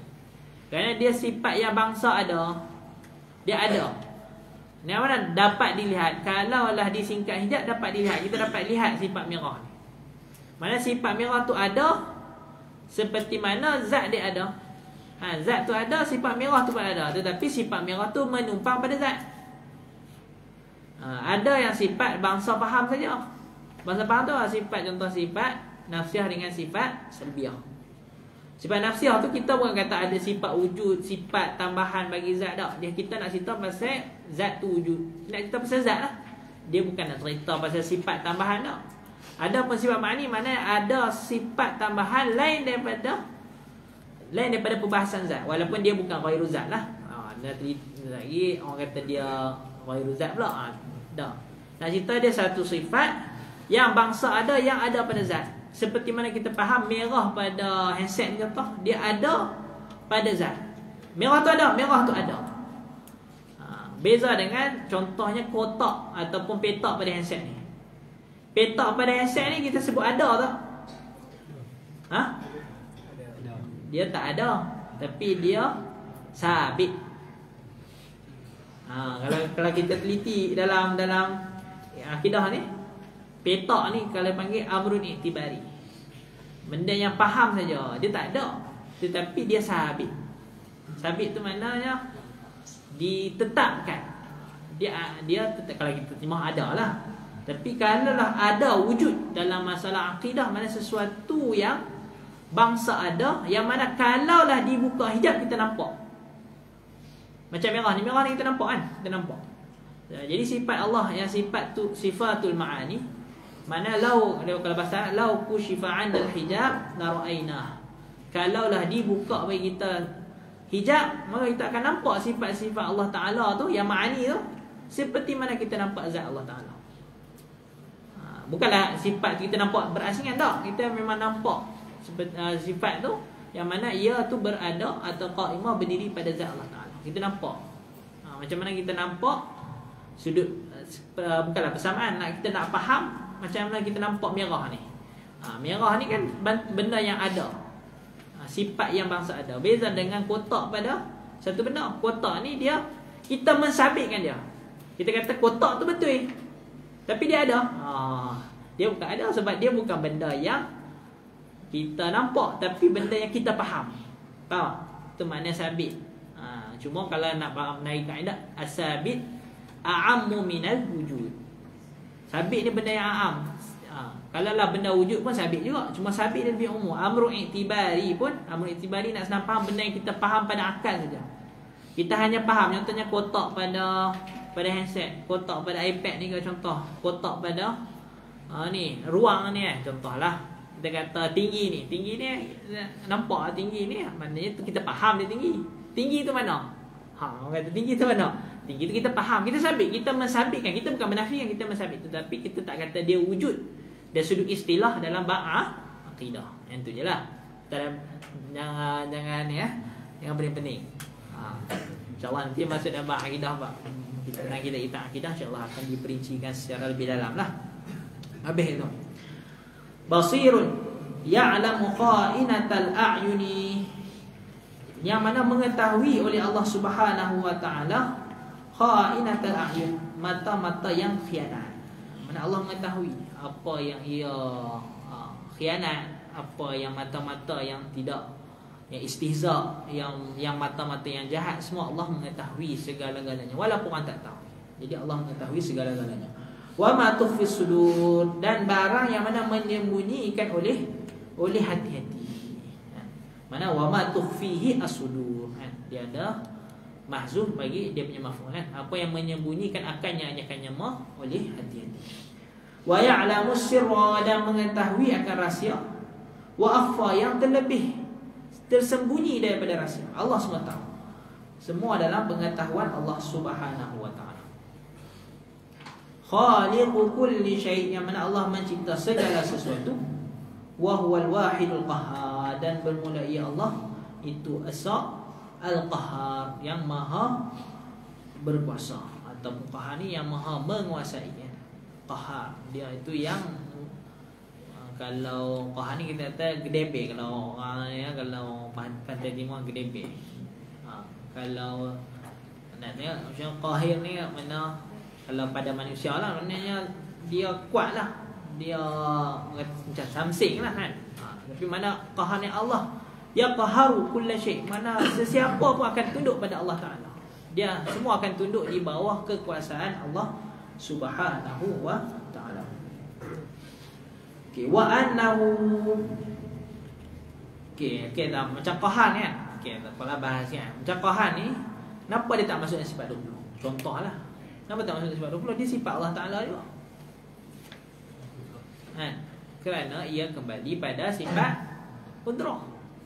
Mana kalau kita sebut qahrun, maknanya seperti Allah mencipta bala. Contohnya Allah mencipta sesuatu ancaman. Contoh Allah mencipta neraka, itu kan tunjuk kepada qahar Allah. Sebenarnya ia kembali pada sifat qudrah. Sebab tu kita mengaji sifat 20 tu, dia panggil ummahatus sifat, ibu bagi sifat. Mana yang mana sifat-sifat yang lain, bukan kita nafi sifat lain, yang mana sifat-sifat lain akan kembali kepada sifat-sifat yang kita pelajari tu. Bukan kita nafi, kita langsung tak nafi. Seperti qahar, maknanya dia kembali pada sifat qudrah. Mana Allah mencipta azab, contohnya. Itu mana bukan kita menafikan sama sekali. Kita menafikan sifat-sifat yang disabitkan kepada Allah Subhanahu wa ta'ala. Okey, habis. Apa dah? Sikit ya. Wa annahu ta'ala ba'atha sayyidana Muhammadan. Dia masuk, kita habis tentang ilahiyah. habis dah. Sebab tu dalam akidah dia ada ilahiyat, nubuat dengan sam'iyat. Kita dah habis dah ilahiyat. Kemudian kalau nak bahas satu-satu memang tak habis lah. Kita ni lah, yang mana penting-penting dia nak sebut. Kita dah habis tentang ilahi, kita masuk pada nubuat. Wa annahu, maksudnya ta'taqidu, kembali juga kepada anna Allah Ta'ala mawjud. Dia ataf kepada situ. Dia maktuh kepada yang di belakang. Cuma nak lupa nak sebut kan. Kenapa sebut anna ini? Dia tak sebut inna. Sebut anna kerana perlu ditakwil masdar. Sebab apa? Kerana mauqi'ul i'rab dia adalah maf'ul. Dia berada pada mauqi' i'rab apa? Maf'ul. Dia maf'ul pada ta'taqidu. Kan? Ta'taqidu, kalau kita depan ta'taqidu anna Allah mawjud. Sebab maf'ulun bih tak boleh melainkan dia perlu mufrad. Dia tak boleh jumlah. Dia tak boleh jumlah. Maf'ulun bih ke fa'il ke. Kalau khabar bolehlah jumlah. Ada beberapa mauqi'ul i'rab yang tidak boleh melainkan mufrad. Sedangkan sini jumlah. Jadi bila jumlah wajib ditakwil masdar. Jadi bila ditakwil masdar letaklah anna. Sebab tu nak fahamlah. Seperti contoh ta'taqidu anna Allah mawjud. Apa takwil masdar dia? Ta'taqidu wujud Allah. Tu nak kita takwil masdar. Macam kat sini ta'taqidu bi'satullah ta'ala sayyidina Muhammad. Kita takdir kepada masdar. Contohlah, senang faham sebab tu anna. Okey, baik. Wa annahu ta'ala, dan bahawa Allah Ta'ala itu ba'asa, mengutus ia Allah Ta'ala sayyidana, jadi maksudnya akan penghulu kita Muhammad, Nabi Muhammad sallallahu alaihi wasallam, abdahu, hambanya, wa rasulah, dan utusannya. Utus kepada siapa? Ila tu ila jar majrur muta'allaq kepada ba'asa. Utus kepada ila jami'al khalqi, kepada keseluruhan makhluk. Untuk apa? Li hidayatihim, memberi hidayat kepada mereka. Wa li takmili ma'ashihim, dan menyempurnakan kehidupan mereka. Ma'adihim, dan tempat kembali mereka. Okey. Sekarang ni nak cerita pasal nubuat. Maknanya kita meyakini bahawasanya Allah mengutus Nabi SAW. Macam mana para rasul? Jadi para rasul nak senang faham, yalzam min tasdiqi sayyidina Muhammad, ataupun tasdiqi nubuwati sayyidina Muhammad tasdiqa jami'il anbiya. Lazim daripada kita membenarkan Nabi SAW, kita membenarkan Nabi yang lain. Lazim lah. Kerana apa? Kerana Nabi SAW membawa cerita, ataupun dalam Quran membawa cerita para Nabi yang telah. Jadi lazim kita beriman dengan Nabi SAW akan menyebabkan cara langsung kita akan beriman dengan Nabi lain. Berbeza kalau kita kata agama samawi yang lain, walaupun dah ditahrif, seperti contohnya inilah Kristian dan sebagainya. Dia beriman dengan sebahagian Nabi. Nabi Musa dia pun sebut juga Nabi Musa, Ibrahim, Abraham dan sebagainya. Dia pun beriman. Tapi kenapa kita kata mereka ni kafir? Boleh kata kafir walaupun ahli kita kafir, boleh sebut kafir. Kenapa? Kerana mereka tidak beriman dengan Nabi SAW. Tak lazim dia, walaupun dia pun beriman dengan Nabi-Nabi yang terdahulu, tak memastikan dia pun beriman dengan Nabi SAW. Sebab tu antara hikmah ulama kata kenapa orang Allahumma salli ala sayyidina Muhammad, satu orang Islam yang lelaki boleh mengahwini ahli kitab yang perempuan. Berbeza dengan orang perempuan yang Islam, yang muslimah, dia tidak boleh mengahwini ahli kitab yang lelaki. Kenapa? Kerana bila satu orang lelaki, dia kan ar-rijalu qawwamuna 'ala nisa, dia yang menjaga yang kita kata yang menjaga bakti ataupun keperluan lah, yang menjadi pemimpin di dalam keluarga kan. Bila pemimpin, maknanya dia akan menjaga kebajikan orang di bawahnya. Macam mana dia nak jaga kebajikan? Mestilah dia kan ada satu bentuk persamaan. Macam mana kita nak jaga kebajikan orang bawah? Mesti ada satu sudut persamaan kita dengan dia. Biasa baru kita akan jaga kebaikan. Kalau dia berbeza 100%, kita tak jaga kebajikan. Jadi kerana apa? Jadi ulama kata hikmah dia, bila satu orang lelaki dia berislam, dia boleh mengahwini ahli kitab yang perempuan kerana dia beriman juga dengan nabi-nabi yang perempuan tu beriman. Jadi dia akan menghormati perempuan tu. Beza kalau perempuan yang Islam di bawah, dia duduk di bawah orang kafir. Jadi orang kafir tak beriman dengan Nabi SAW. Jadi dia tidak akan menghormati dan tidak akan, kita kata, berlembutlah dengan isteri dia. Maka dia tidak beriman dengan Nabi SAW. Beza dengan kita. Kita beriman dengan keseluruhan para Nabi, maka kita akan menghormati. Macam itulah, sebagai hikmah lah. Habis.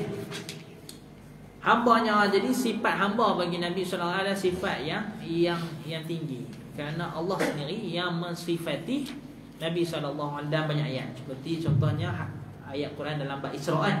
Subhanalladzi asra bi'abdihi lailan minal masjidil haram ilal masjidil aqsa. Jadi Allah sendiri mensifatkan Nabi SAW dengan sebagai hamba. An man tawadha'a lillah rafa'ahu Allah. Dalam hadis kan, barang siapa yang tawaduk kepada Allah Subhanahu wa ta'ala, Allah angkat. Jadi dia tidak menunjukkan satu kehinaan. Bahkan hamba ini, bila sifat dengan hamba, dia menunjukkan satu ketinggian.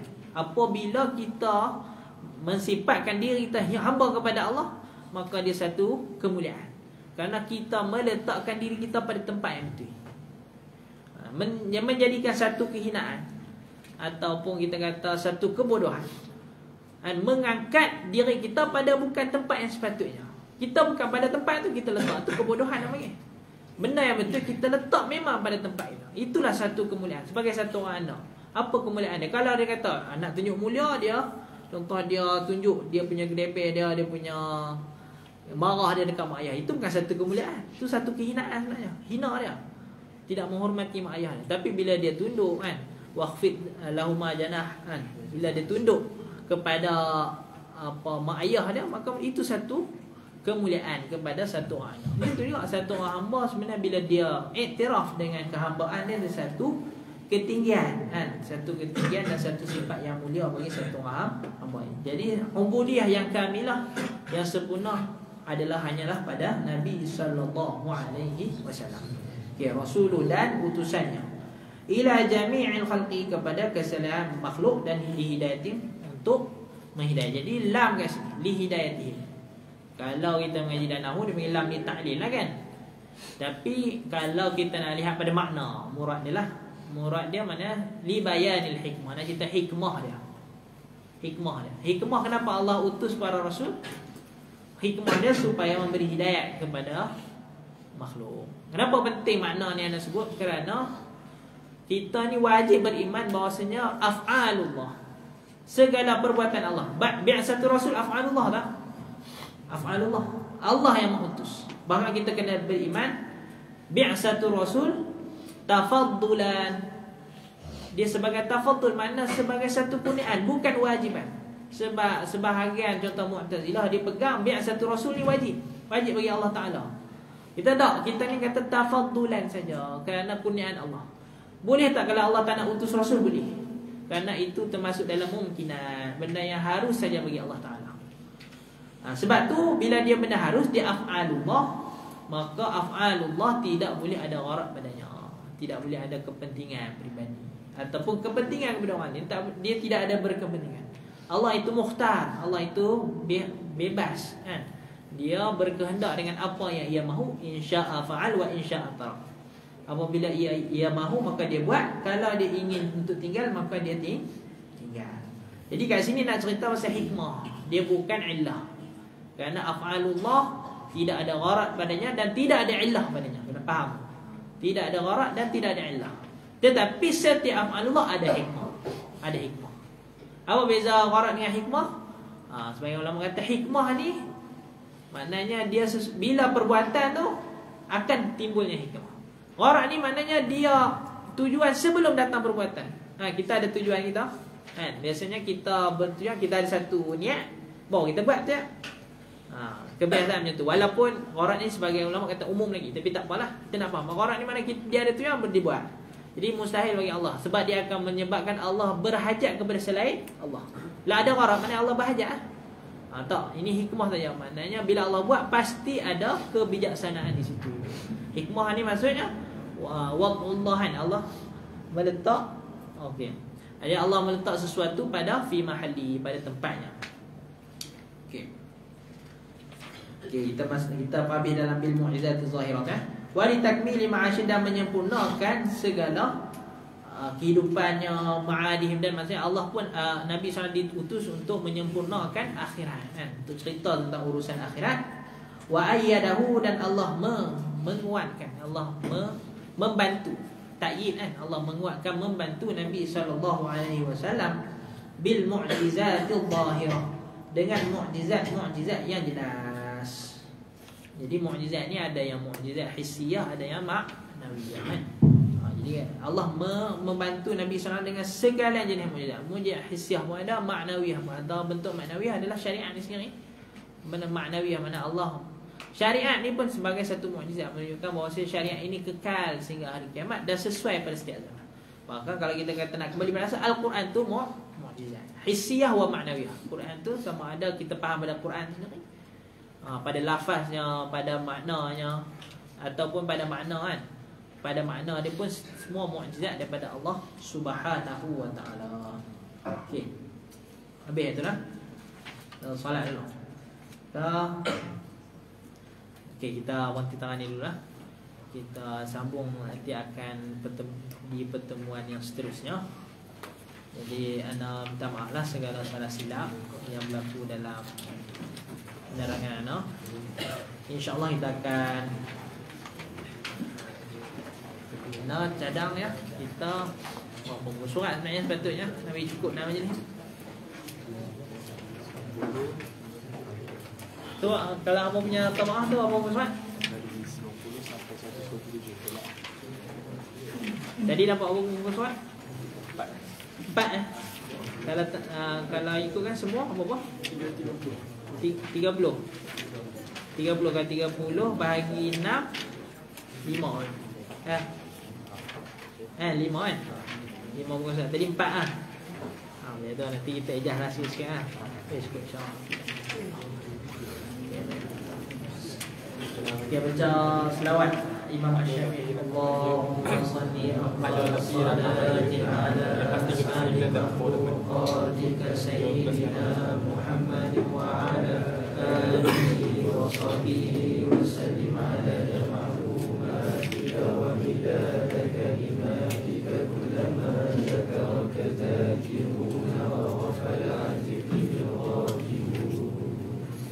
Allahumma salli afdal as-salati ala as'adi makhluqatika sayyidina Muhammad wa ala alihi wa sahbihi wa sallim ala ma'lumatika wa midada kalimatika kullama zakaraka zakiruna wa ghafala an dhikrika ghafilun.